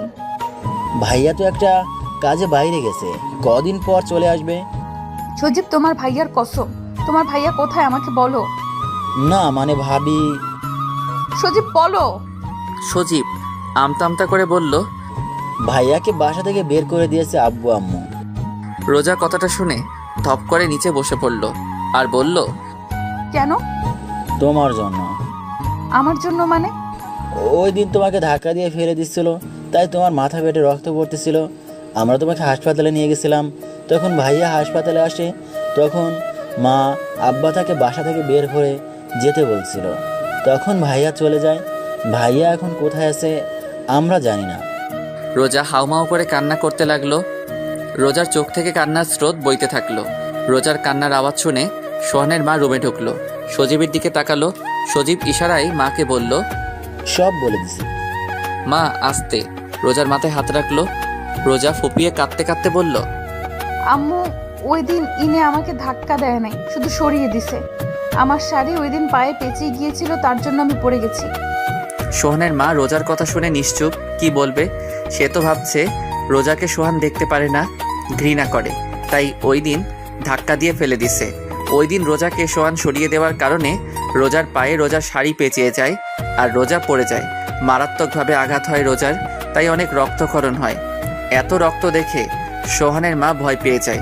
লজ্জা, ঘৃণা, রাগে, অভিমানে ওই দিন সোহানকে বাড়ি থেকে বের হয়ে যেতে বলে সোহানের মা, সাথে সোহানের আব্বুও। কিন্তু সোহান সত্যি চলে যাবে এটা তারা ভাবতেও পারেনি। তারপর যখন চলে গেছে তাদের এক বিন্দু আফসোস হয় নাই সোহানের জন্য, কিন্তু এখন হচ্ছে আফসোস রোজার কথা শুনে। কেন যে ওই দিন সোহানকে যেতে বলল। সোহানের মা রোজার মাথায় হাত বুলাতে বুলাতে বলল, চলে আসবে সোহান। রোজা অনবরত কান্না করতেছে। রোজা ফুপিয়ে ফুপিয়ে কান্না করতে লাগলো আর বলতে লাগলো, আম্মু আমি ওনার জীবনে আসার পর উনি কষ্ট ছাড়া আর কিছুই পায় নাই। তুই শুধু শুধু নিজেকে দোষ দিচ্ছিস। না আম্মু, আমার কারণে ওনার ভালোবাসার মানুষকে হারালে, আমার কারণে আজ উনি ওনার পরিবার ছাড়া। আম্মু আপনার পায়ে পড়ি, আমার কাছে আমার স্বামীর আইনা দেন আম্মু। রোজার এইভাবে কান্না করতে দেখে সোহানের মারও কান্না চলে আসে। সোহানের মা কান্না করতে করতে বলল, তোর স্বামীরা যেভাবে হোক তোর কাছে এনে দেবো মা, তুই একদম ভেঙে পড়বি না। রোজার আজ অনেক কষ্ট হচ্ছে। মনে মনে ভাবছে, কি দিলাম আমি ওনাকে? ওনারে কিছু দেওয়ার আগেই ওনার কাছ থেকে অজান্তে সবকিছু কেড়ে নিলাম। সোহানের আব্বু আম্মু ছোট ভাই খোঁজ খবর শুরু করে দিছে সোহান কোথায় আছে, কিন্তু তারা সোহানের কোনো খবর পায় নাই। সোহানের সব বন্ধু বান্ধবের কাছে গেছিল, কিন্তু তারাও কেউ সোহানের খবর জানে না। সোহানের আব্বু আম্মু সারাদিন খোঁজে, রাতে বাসায় আসলো, দরজায় কড়া নাড়ল, সাথে সাথে রোজা দরজা খুলল। আজ সারাদিন রোজা দরজার পাশে বসেছিল, কখন নিয়ে আসবে সোহানকে আব্বু আম্মু। কিন্তু দরজা খুলে সোহানের আব্বু আম্মুর মুখ কালো দেখে রোজা কান্না করতে লাগলো আর বলতে লাগলো, আম্মু আমার স্বামী কই? মা কি বলবে, তার কাছে কোনো উত্তর নাই। তারপরও কোনো রকম ভাবে রোজাকে বলল, দেখ মা, তুই কোনো চিন্তা করিস না, আমি যেভাবে হোক তোর স্বামীকে তোর কাছে ফিরিয়ে দেব।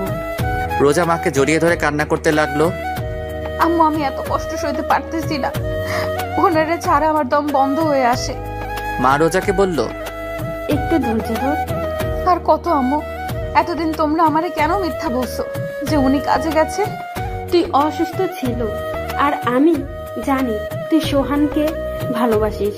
তুই যদি জানতি সোহান চলে গেছে তাহলে তুই কষ্ট পাবি, ভেঙে পড়বি, তাই বলিনি। কিন্তু আমি তোকে ওয়াদা করতেছি সোহানকে তোর কাছে এনে দেব যেভাবে হোক।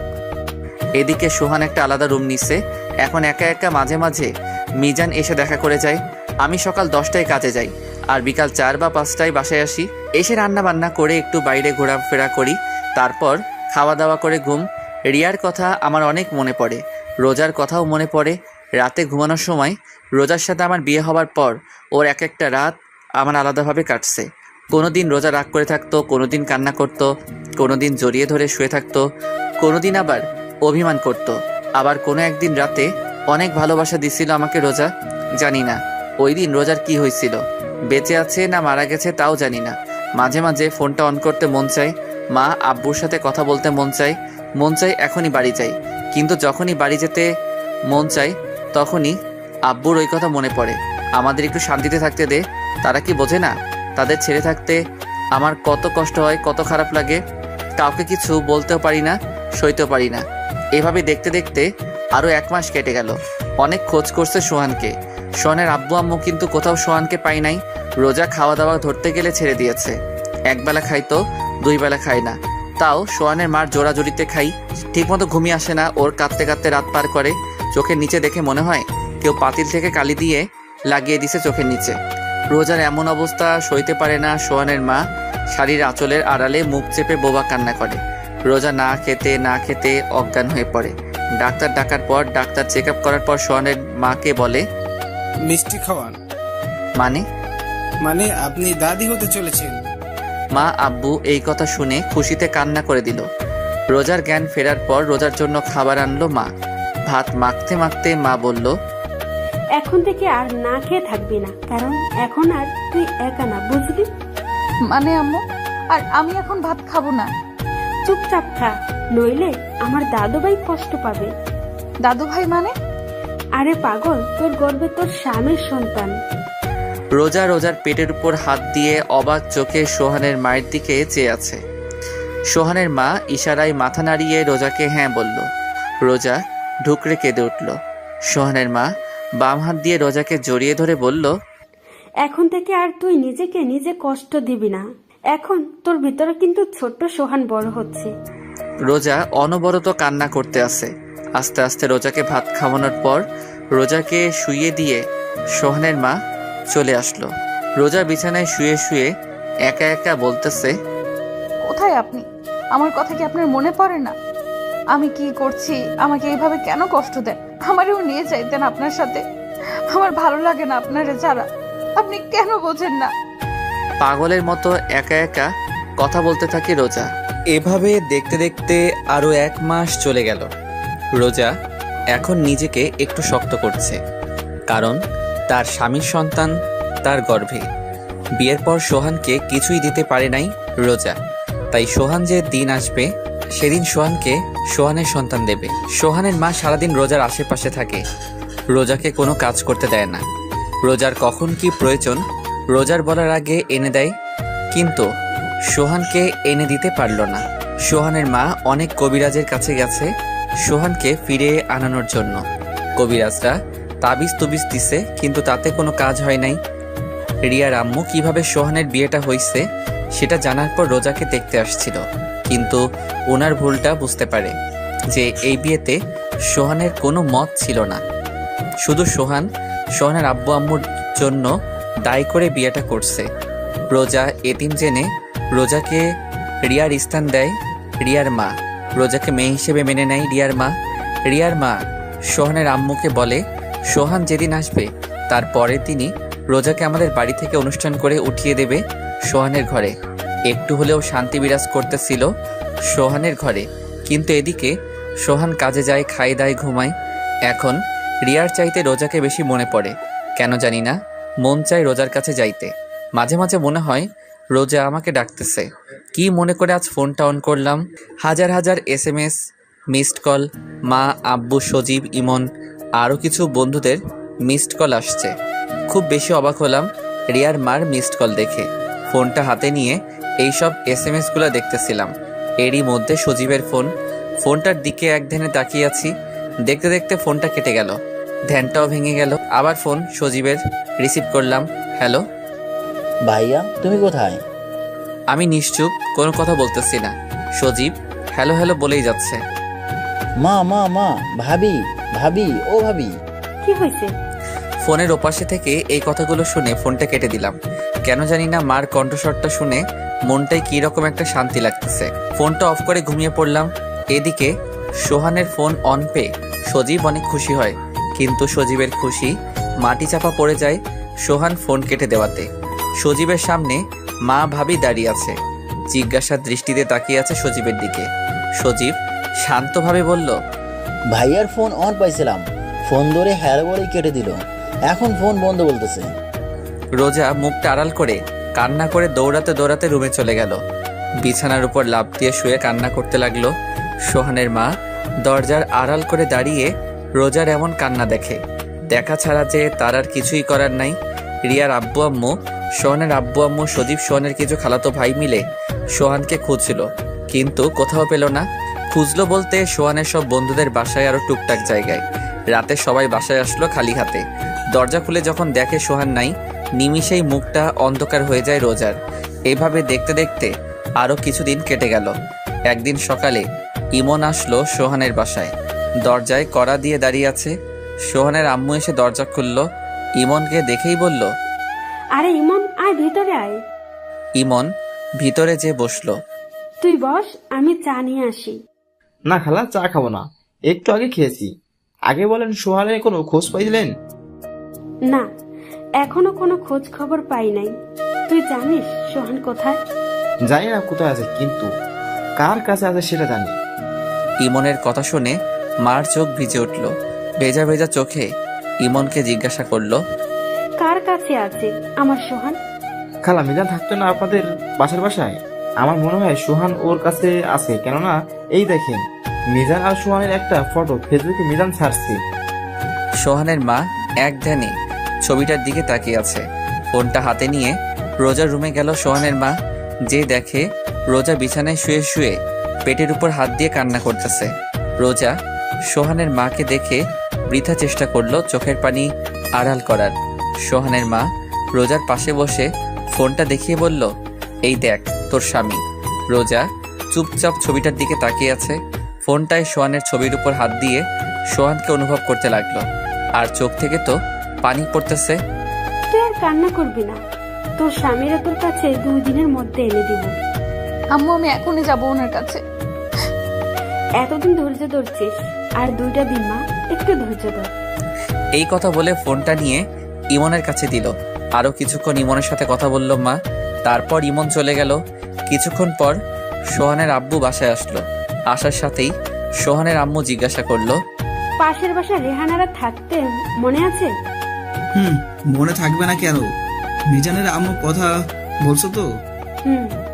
তারা তো 4 বছর আগে এখান থেকে চলে গেছে, তো এখন কি? আমাদের সোহান ওখানে। কি? তোমার ডায়েরিতে নাম্বার আছে, ফোন দাও রোহানকে। তুমি জানলে কেমন করে? আর ওরাতে ঢাকা থাকে? এত কথা বলার সময় নাই, তুমি নাম্বার বের করে ফোন দাও। আর আমি জানি ওরা ঢাকা থাকে, তার জন্য সচিব গেছে টিকিট কাটতে। তুমি শুধু ফোন দিয়ে জিজ্ঞাসা করো ঢাকা কোথায় থাকে সোহান।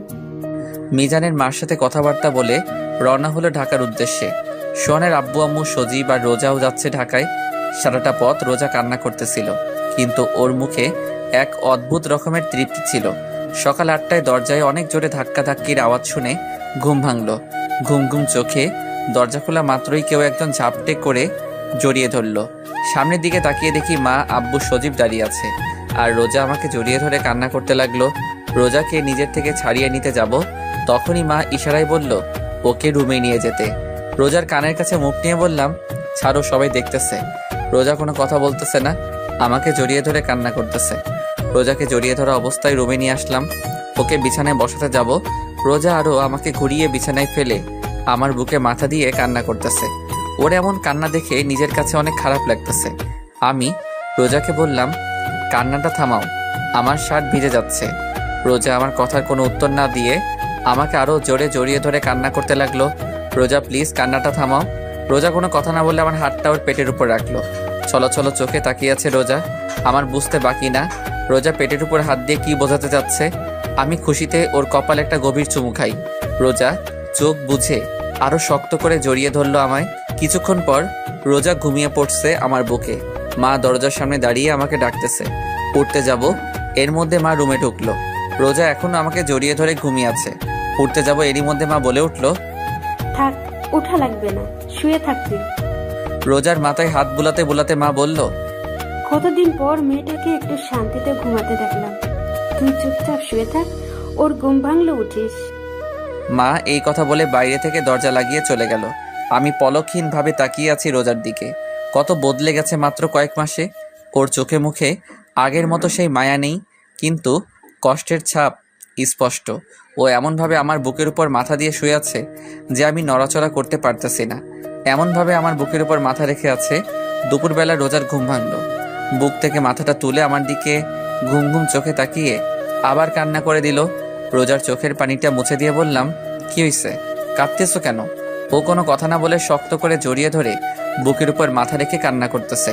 আমি ওর পিঠে আস্তে করে হাত দিয়ে একটু নাড়া দিয়ে বললাম, রোজা, তোমাকে আমি একদিন বলছি আমার সামনে কান্না করবে না। এইবার রোজা কান্না থামিয়ে চুপচাপ বুকে শুয়ে আছে। রোজা, রোজা, রোজা, কি কথা বলবা না? আচ্ছা ঠিক আছে, কথা বলা লাগবে না, এরকম বোবা হয়ে থাকো। দেখি সরো, আমি উঠবো। এই কথা বলার সাথে সাথে রোজা আরো শক্ত করে আমাকে জড়িয়ে ধরলো। তা কিছু তো বলো। আপনি আমাকে রেখে চলে আসছেন কেন?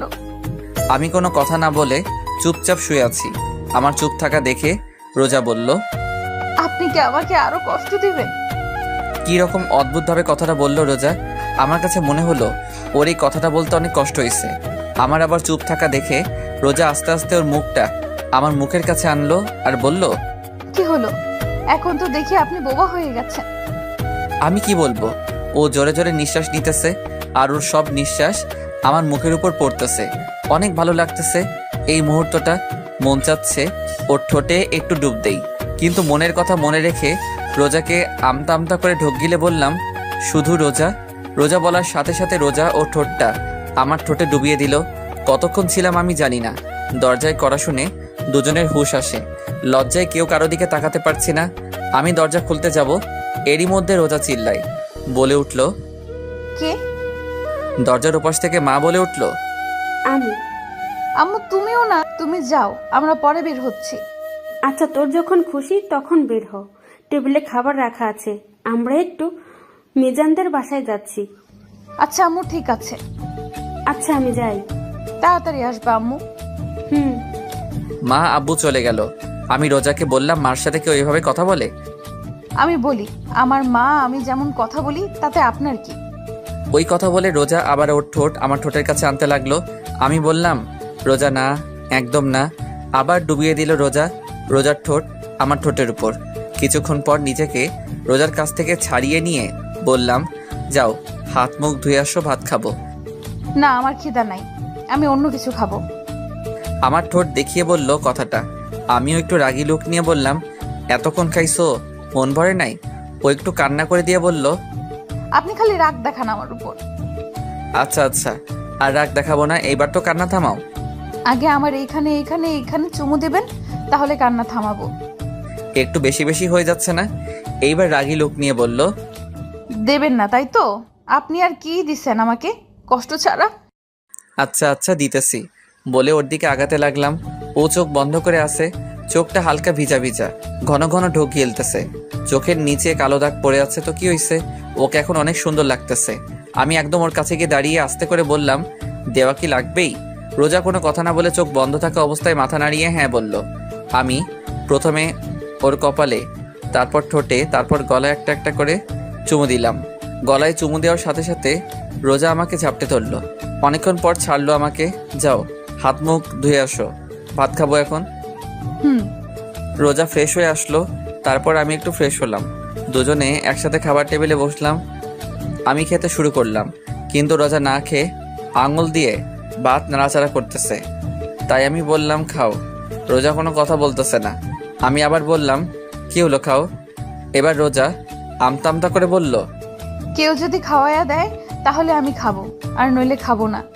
এই যে ঢং না করে চুপচাপ খাও। রোজা কোনো কথা না বলে খাবার টেবিল থেকে উঠে রুমে চলে গেল। আমি এখন আর কি করব? একটা প্লেটে ভাত তরকারি নিয়ে রুমে আসলাম। রুমে এসে দেখি রোজা বিছানায় শুয়ে কান্না করতেছে। আমি ওর ঘাড়ে হাত দিয়ে ডাক দিলাম, রোজা এই নাও খাও, না খাইলে তো শরীর খারাপ হবে তোমার। আমি না খেলে আপনার কিছু যায় আসে? আর আমার শরীর খারাপ হলে আপনার কি? তোমার শরীর খারাপ হলে আমার কিছু যায় আসে না, কিন্তু আমার সন্তান তোমার গর্ভে। তোমার শরীর খারাপ হলে আমার সন্তানেরও সমস্যা হবে। নাও হা করো। এখনো মুখ ফুলিয়ে অন্যদিকে ফিরে বসে আছে রোজা। ওর শরীর আর ওর চেহারা দেখে অনেক কষ্ট হচ্ছে। মাত্র কয়েক মাসে কি অবস্থা করছে নিজের, আর কয়েক মাস ওর থেকে দূরে থাকলে হয়তো মরেই যেত। ওর গাল ফুলিয়ে বসে থাকতে দেখতে আমার একদমই ভালো লাগে না। রোজাকে আবার বলতে লাগলাম, রোজা তোমার জন্য আমার মনে একটু হলেও জায়গা হয়েছে, কিন্তু কতখানি জায়গা হয়েছে তা আমি জানি না, কারণ আমি এখনও রিয়াকে ফিল করি, অনুভব করি। এইবার রোজা আমার দিকে ফিরল আর বলল, আপনার মনে আমার জন্য যতটুকু জায়গা হয়েছে তাতেই আমার হবে, আর বাকিটুকু জায়গা আপনি রিয়া আপুকে রাখবেন। আর ভুলেও যদি অন্য কোনো মেয়ে আমার আর রিয়া আপুর জায়গায় আসে তাহলে কিন্তু আপনার। তাহলে কি আমার? আগে আসুক না কেউ, তারপর। তা শুনি, আসলে কি করবা? আপনারে কেন বলবো? আচ্ছা বলা লাগবে না, নাও হা করো। আগে আপনি ভালোভাবে বসেন। এইভাবে তো ঠিক আছে। আরে বসতে বসি, বসেন। তারপর সোজাভাবে বসলাম। বসার সাথে সাথে রোজা আমার কোলের উপর বসলো। বসে ওর হাঁটুর উপর ভাতের প্লেটটা রেখে বলল, এবার খাওয়ায় দেন। আমি ওর কাণ্ড দেখে অবাক। আমি রোজাকে ভাত খাওয়াতে লাগলাম। ও ও ভাত খাচ্ছে আর আমার দিকে চেয়ে আছে। চোখ থেকে টুপ টুপ করে পানি পড়তেছে, কোনো কথা বলতেছে না। ওর চোখ অনেক কথা বলে, ওর মনে অনেক কষ্ট, সেটা ব্যাখ্যা করে। মাঝে মাঝে ওর চোখের দিকে তাকাতে ভয় করে, নিজেকে অপরাধী মনে হয়। না জানি ওর উপর অনেক অপরাধ করছি। ওর সাথে খাওয়া শেষে রোজাকে বললাম, তুমি একটু রেস্ট নাও, আমি বাইরে থেকে আসতেছি। বলার সাথে সাথে রোজা আমার হাতটা ধরে ওর পেটের উপর রাখলো। আমি অবাক চোখে ওর দিকে তাকিয়ে আছি।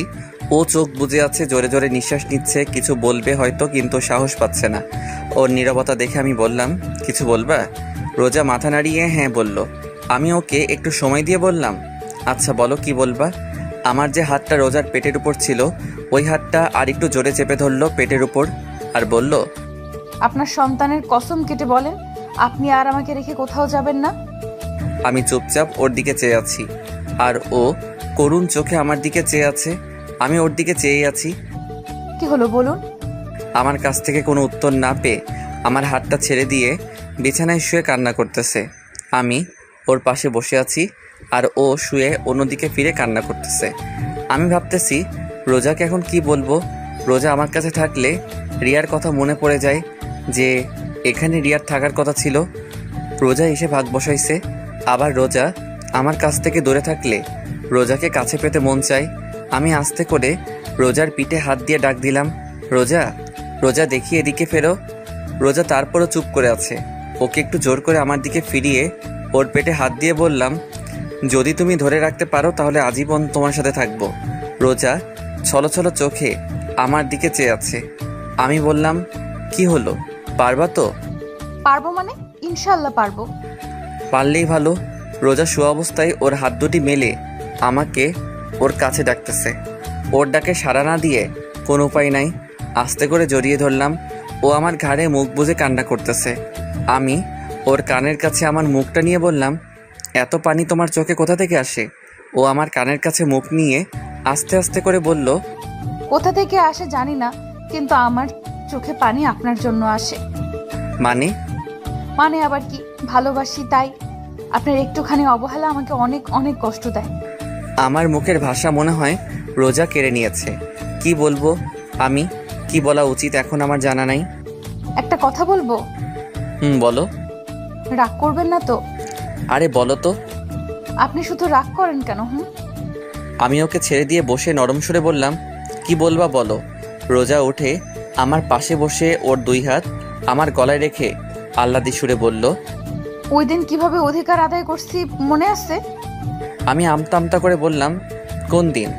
বলার সাথে সাথে রোজা আমাকে ধাক্কা দিয়ে বিছানায় ফেলে আমার উপর উঠে বসে বলল, এবার মনে পড়ছে কোন দিন? আমি আবার বললাম, কোন দিন? এইবারও আমার শার্টের বোতাম একটা খুলে আরেকটায় হাত দিয়ে বলল, এখনো মনে পড়ে নাই? পড়ছে পড়ছে, মনে পড়ছে। তাহলে এতক্ষণ ঢং করলেন কেন? না মানে। তাহলে শুরু হয়ে যাক। কি? কি মানে? বলেই মুখে কিস করতে লাগলো। এরই মধ্যে দরজা খোলার শব্দ শুনলাম। মনে হয় মা আব্বু আইছে। এদিকে রোজা পাগল হয়ে গেছে। রোজাকে বললাম, মা আইছে, সরো। রোজা কোনো কথা না বলে ও ওর কাজ করতেছে। রোজাকে এক প্রকার জোর করে নিজের থেকে ওকে ছাড়িয়ে বাইরে আসলাম। বাইরে আসার সাথে সাথে মা ঘরের ভিতর ঢুকতেছিল। আমারে বের হতে দেখে মা বলল, রোজা কই? আমি বললাম, আসছো সেই সকালে, আমাকে একবারও জিজ্ঞাসা করছো আমি কেমন আছি? তুই কেমন আছিস আমার জানা লাগবে না। আমার নাতির মা কেমন আছে, কেমন থাকবে সেটা জানলেই চলবে আমার। দেখি সর। আর রোজা কোথায়? রুমে আছি। রুমে যেতে যেতে বলল, রাত 8টায় বাসায় খুলনা যাব, রেডি থাকিস। মিজান টিকিট কাটতে গেছে। তারপর আব্বুর সাথে টুকটাক কথা বললাম। আব্বু একটু ইমোশনাল হয়ে বলল, তখন রাগের মাথায় এইসব বলছি, আরো অনেক কথা ইত্যাদি। তারপর ছোট ভাই সজীব, সেও সেম একটু ইমোশনাল হইয়া কথা বলল, একটু কান্নাও করলো। কিন্তু আমার মা, সে তো রোজার ভক্ত, আমি তার ছেলে, সে তো ভুলিয়েই গেছে। রাতে মিজানের কাছে থেকে বিদায় নিয়ে খুলনা রওনা দিলাম। আমার আর রোজাকে পিছনের সিটে দেওয়া হলো। মা আব্বু আমাদের থেকে 4-5 সিট আগে, আর তার আগে সজীব। রোজা জানালার পাশের সিটটাই বসছে। গাড়ি চলছে তার আপন গতিতে। রোজা ওর দুই হাত দিয়ে আমার এক হাত জড়িয়ে ধরে আছে। রোজার মাথাটা আমার ঘাড়ের উপর। জানালা থেকে বাতাস ঢুকতেছে আর সেই বাতাসে রোজার কিছু চুল আমার মুখের উপর পড়তেছে। অনেক ভালো লাগতেছে আমার। রোজার চুলে এক অদ্ভুত রকমের ঘ্রাণ আছে, কী রকম একটা মাতাল করা ঘ্রাণ। প্রায় মধ্যরাত, তখন আশেপাশে প্রায় মানুষ ঘুমে, আবার কেউ কেউ মোবাইলে ব্যস্ত। আর আমি চেয়ে আছি রোজার দিকে। অপরূপ সুন্দর লাগতেছে রোজাকে। কোন সময় চাঁদের আলো পড়তেছে, আবার কোনো সময় সোডিয়ামের আলো পড়তেছে রোজার মুখের উপর, যা ওর সৌন্দর্যকে আরও বাড়িয়ে দিয়েছে। অনেক ভালো লাগতেছে এই সময়টা। এইভাবেই সারাটা পথ রোজার দিকে চেয়েছিলাম। বাসায় এসে আমি অবাক, কারণ বাসায় মেহমান ভরা। মনে হয় কোনো আয়োজন হবে। রুমে আসলাম, কতদিন পর আমার নিজের রুমে আসলাম। বিছানায় গাটা এলিয়ে দিলাম। বাসায় আসার পর রোজাকে আর দেখতে পাই নাই। মনে মনে ওকে খুঁজছি, কিন্তু পাই নাই। লজ্জায় কাউকে জিজ্ঞাসা করি নাই। কিছুক্ষণ পর আমার 2 খালাতো ভাই আমার রুমে আসলো। এসে বলল, ভাইয়া এই নাও, এগুলো পরে বাইরে আসো। বলে আমার হাতে একটা নতুন লুঙ্গি আর একটা গেঞ্জি দিয়ে চলে গেল। আমি ওদের কথায় পাত্তা না দিয়ে লুঙ্গি আর গেঞ্জি বিছানার পাশে রেখে চুপচাপ বিছানায় শুয়ে আছি। রোজার অপেক্ষায় আছি কখন আসবে, কিন্তু ওর আসার কোনো নামগন্ধই নাই। কিছুক্ষণ পর মা আসলো। এসে বলল, কি হলো, তুই এখনো চেঞ্জ করিস নাই? মা, এইগুলো কেন পরবো? তাড়াতাড়ি পর, তোর আর রোজার গায়ে হলুদ আজ, আর আজ রাতে বিয়ে। মা, এসব কি জন্য? তোর জানা লাগবে না, তাড়াতাড়ি পর এগুলা, পরে বাইরে আয়। বলে মা চলে গেল। এই রোজা যে কোথায় গেল? বাসা আসার পর এখনো আমার সামনে আসলো না। লুঙ্গি আর গেঞ্জি পরে বাইরে আসলাম। ছোট ভাইরা আমাকে দেখে হাসতেছে। কোনো সময় তো আমাকে লুঙ্গি পরতে দেখে নাই, তো তাই হয়তো হাসতেছে। আমার কিছু খালাতো মামাতো বোন আর কিছু পাড়া প্রতিবেশী হলুদ শাড়ি পরে বাইরে বের হচ্ছে। আমি আমার খালাতো ভাই শিহাবকে বললাম, ওরা কোথায় যায়? রিয়া আপুদের বাসায়। আমি অবাক চোখে শিহাবের দিকে তাকিয়ে বললাম, রিয়াদের বাসায় যাই কেন? আরে রোজা ভাবি তো রিয়া আপুদের বাসায়। সকালে রিয়া আপুর মা এসে নিয়ে গেছে রোজা ভাবিকে। আমি শিহাবের কথা আগামাথা কিছুই বুঝি নাই। তা রোজাকে কেন নিয়ে গেছে রিয়ার আম্মু? রিয়ার আব্বু আম্মু রোজা ভাবিকে রিয়ার স্থান দিয়েছে, তাই এখন থেকে রোজাই রিয়া, রিয়া আপুর আব্বু আম্মুর কাছে। বুঝলাম। তা ওরা কি করতে গেছে রিয়াদের বাসায়? কি করতে যাবে? রোজা ভাবিকে গায়ে হলুদ দিতে গেছে। ও আচ্ছা, আমি রুমে যাই, দরকার পড়লে ডাক দিস। আচ্ছা। রুমে এসে বসে বসে ভাবতেছি, রিয়ার আব্বু আম্মুর আবার কি হলো? রোজাকে সোজা মেয়ে হিসেবে মেনে নিল? তাদের আর কোনো মেয়ে নাই, তার জন্য নাকি অন্য কিছু? সব ভাবতেছি। কিছুক্ষণ পর শিহাব আসলো। রুমে এসে বলল, ভাইয়া চলো। কোথায়? কোথায় আবার, বাইরে আসো, এখন তোমার গায়ে হলুদ দেবে। আমি আর কোনো কথা না বলে শিহাবের সাথে বাইরে আসলাম। দূর সম্পর্কের নানিরা এসে আমাকে নিয়ে একটা পাড়ার উপর দাঁড় করালো। কিছু কিছু মহিলারা আদি যুগের গান গাইতে লাগলো। কেউ কেউ আমার গায়ে হলুদ দিয়ে যাচ্ছে। এইভাবে অনেক নিয়মকানুনের পর শেষ হলো গায়ে হলুদ। আমাকে ভালো মতো গোসল করিয়ে ঘরে নিয়ে আসলো।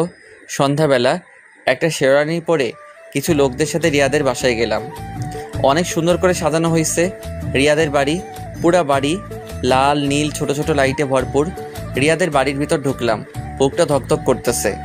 বাড়িতে ঢোকার সাথে সাথে রিয়ার ছোট ভাই দৌড়ে এসে আমাকে জড়িয়ে ধরলো। আমি ওকে জড়িয়ে ধরে বললাম, কি হয়েছে? ও কোনো কথা না বলে আমার হাত ধরে বরের বসার জায়গায় বসলো। রিয়ার আব্বু আম্মু আমার আশেপাশে ছিল, কিন্তু কোনো কথা বলে নাই আমার সাথে। এখনো ধীরে ধীরে বিয়ের কাজ শেষ হলো। রিয়ার আব্বু আম্মু এখন আমার পাশে বসা। রিয়ার মা আমার মাকে ফোন দিয়ে বলল তাদের বাড়ি আসতে। রিয়ার আম্মু আমার পাশে বসে আছে, কিছু বলবে হয়তো, কিন্তু বলতে পারতেছে না। ওনার এরকম অবস্থা দেখে আমি জিজ্ঞাসা করলাম, খালা কেমন আছেন? কোনো কথা বলতেছে না। শাড়ির আঁচলটা মুখে দিয়ে অন্যদিকে ফিরে আছে। আমি এবার বললাম, মা কেমন আছেন? রিয়ার আম্মু আমার দিকে ছলো ছলো চোখে তাকিয়ে আছে। আমার সামনে দাঁড়িয়ে তার হাত দিয়ে আবার গাল ধরে বলল, আমাদের ক্ষমা করে দিস বাবা। আপনি এগুলো কি বলতেছেন? ওই দিন রিয়াকে তোরে দেখতে দিই নাই। আরে থামো, কি এসব কি কথা বলতেছো? না মা, নে। ওনার কথা বলা শেষ হবার আগে আমার মা আসলো। এসে রিয়ার আম্মুকে বলল, কিসের জন্য ডাকলেন?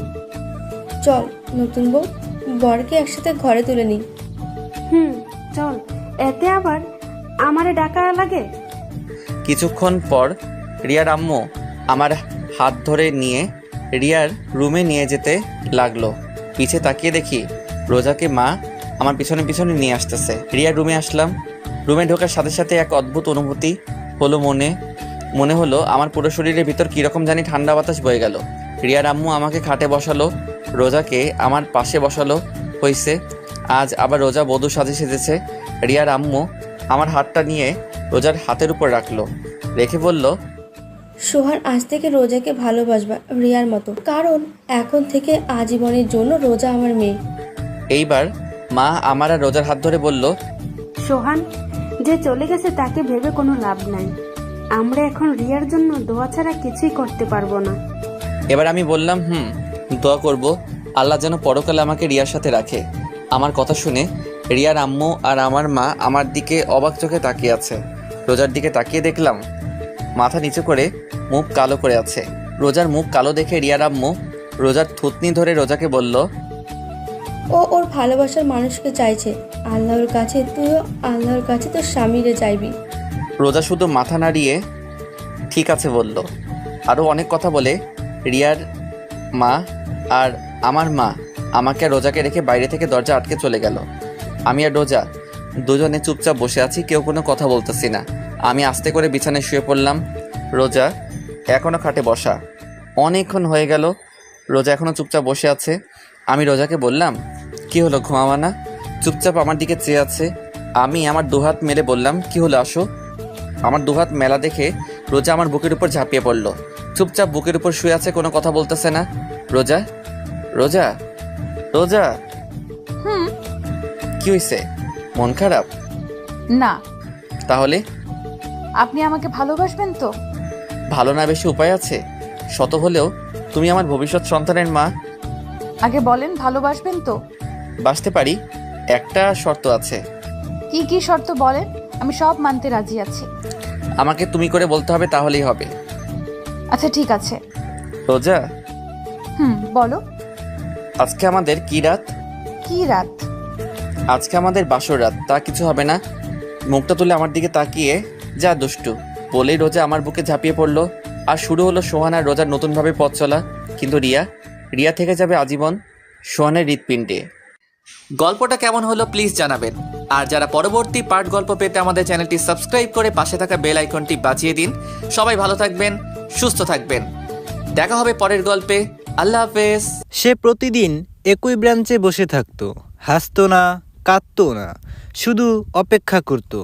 লোকেরা ভাবতো সে কারো জন্য অপেক্ষা করছে, কিন্তু আসলে সে অপেক্ষা করত নিজের পুরনো একটা অনুভূতির জন্য, যেটা একদিন হঠাৎ হারিয়ে গিয়েছিল। এক সময় কেউ একজন ছিল, সে বলতো থাকবো যতদিন নিঃশ্বাস থাকবে। কিন্তু মানুষ কথার চেয়েও দুর্বল হয়। নিঃশ্বাস রয়ে যায়, মানুষটা থাকে না। শেষ দিনটায় সে এসেছিল, চোখে ছিল না ভালোবাসা, ছিল শুধু অপরিচিতি। বলেছিল তুমি ভালো থেকো। এই কথাটাই সবচেয়ে বেশি কষ্ট দেয়, কারণ যে মানুষটা একদিন তোমার ভালো থাকার কারণ ছিল, আজ সেই দূর থেকে ভালো থাকার দোয়া দেয়। সে কিছু বলেনি, শুধু মাথা নাড়িয়েছিল, কারণ কিছু সম্পর্ক শব্দ দিয়ে নয়, নীরবতা দিয়ে শেষ করতে হয়। সেদিনের পর বেঞ্চটা ফাঁকা থাকে, কিন্তু অপেক্ষাটা এখনও বসে থাকে সেখানে। সে বলেছিল একটু সময় চাই। আমি অপেক্ষা করলাম। দিন পার হলো, মাস পার হলো, সময় ফিরল, কিন্তু সে ফিরল না।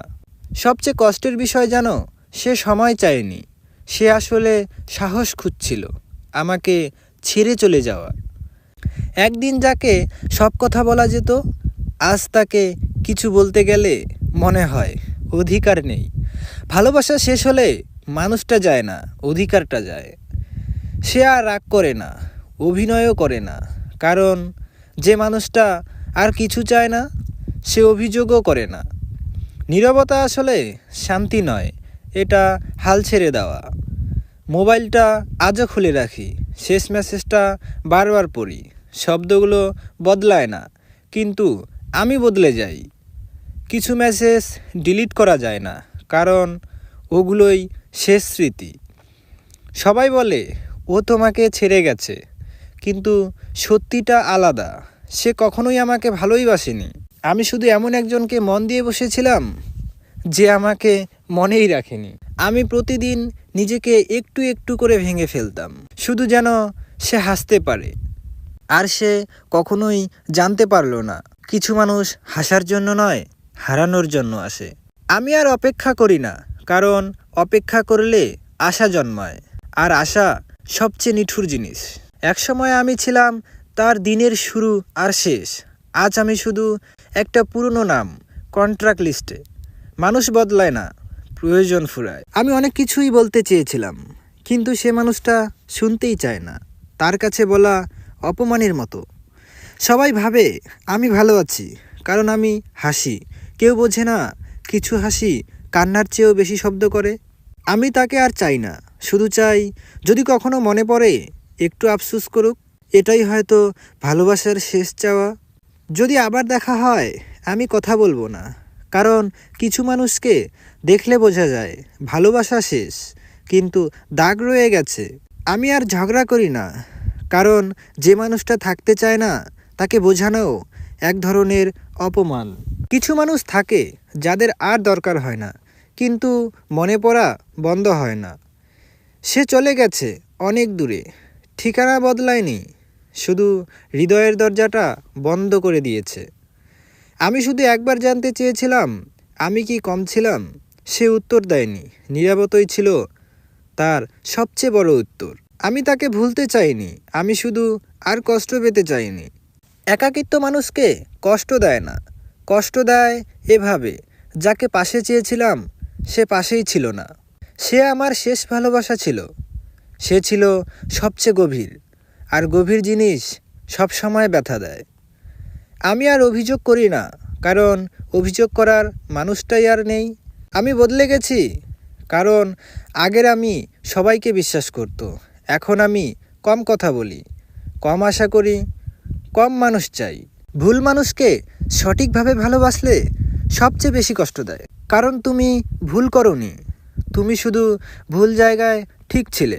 আমি তাকে আর খুঁজি না, কারণ খুঁজতে গেলে পুরনো ক্ষত আবার খুলে যায়।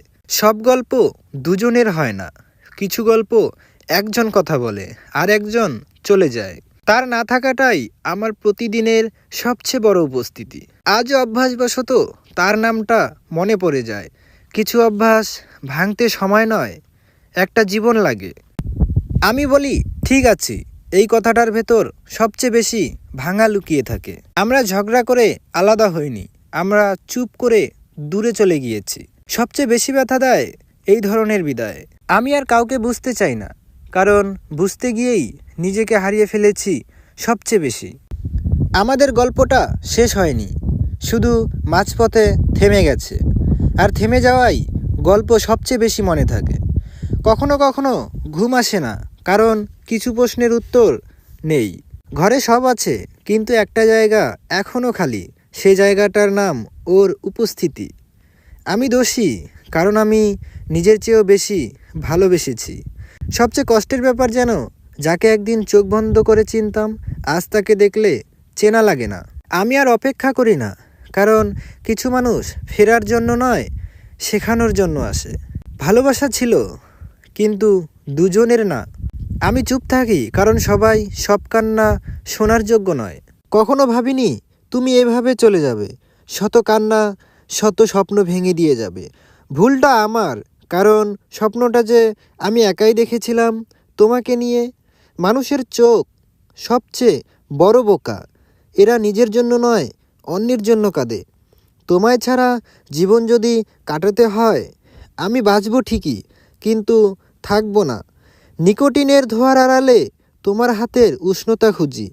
চেনা পথগুলো আজ অচেনা হয়ে গেছে। ভালোবাসা যদি সময় মতো না আসে, মরে যাওয়ার পর সে ভালোবাসা কোনো কাজে আসে না। আমি বদলে গেছি অনুভূতির পাতা ছিঁড়ে, শুধু তোমার নামটাই রেখে। তুমি আমাকে ছেড়ে যাওনি, তুমি চলে গেছো। ভালোবাসা এখনও আছে, ঘুমহীন রাতের সঙ্গী হয়ে। কাউকে কাঁদিয়ে কেউ বেশি দিন সুখী থাকে না, কখনো কবিতা হয়ে, কখনো স্মৃতি হয়ে ভালোবাসা বেঁচে থাকে। যে সত্যি ভালোবাসে সে হাজার অবহেলাতেও থেকে যায়, আর যে চলে যায় সে কখনো ছিল না। আমি অপেক্ষা করি না আর, তবুও ফিরে তাকাই, কারণ ভালোবাসা সারা যায়, ভোলা যায় না। কখনো ভাবিনি একদিন তোমার নামটাই আমার সবচেয়ে বেশি ভারী হয়ে যাবে। ডাকতে ইচ্ছা করবে কিন্তু ডাকবো না, কারণ ডাকলেই তো ফিরে আসে না কেউ।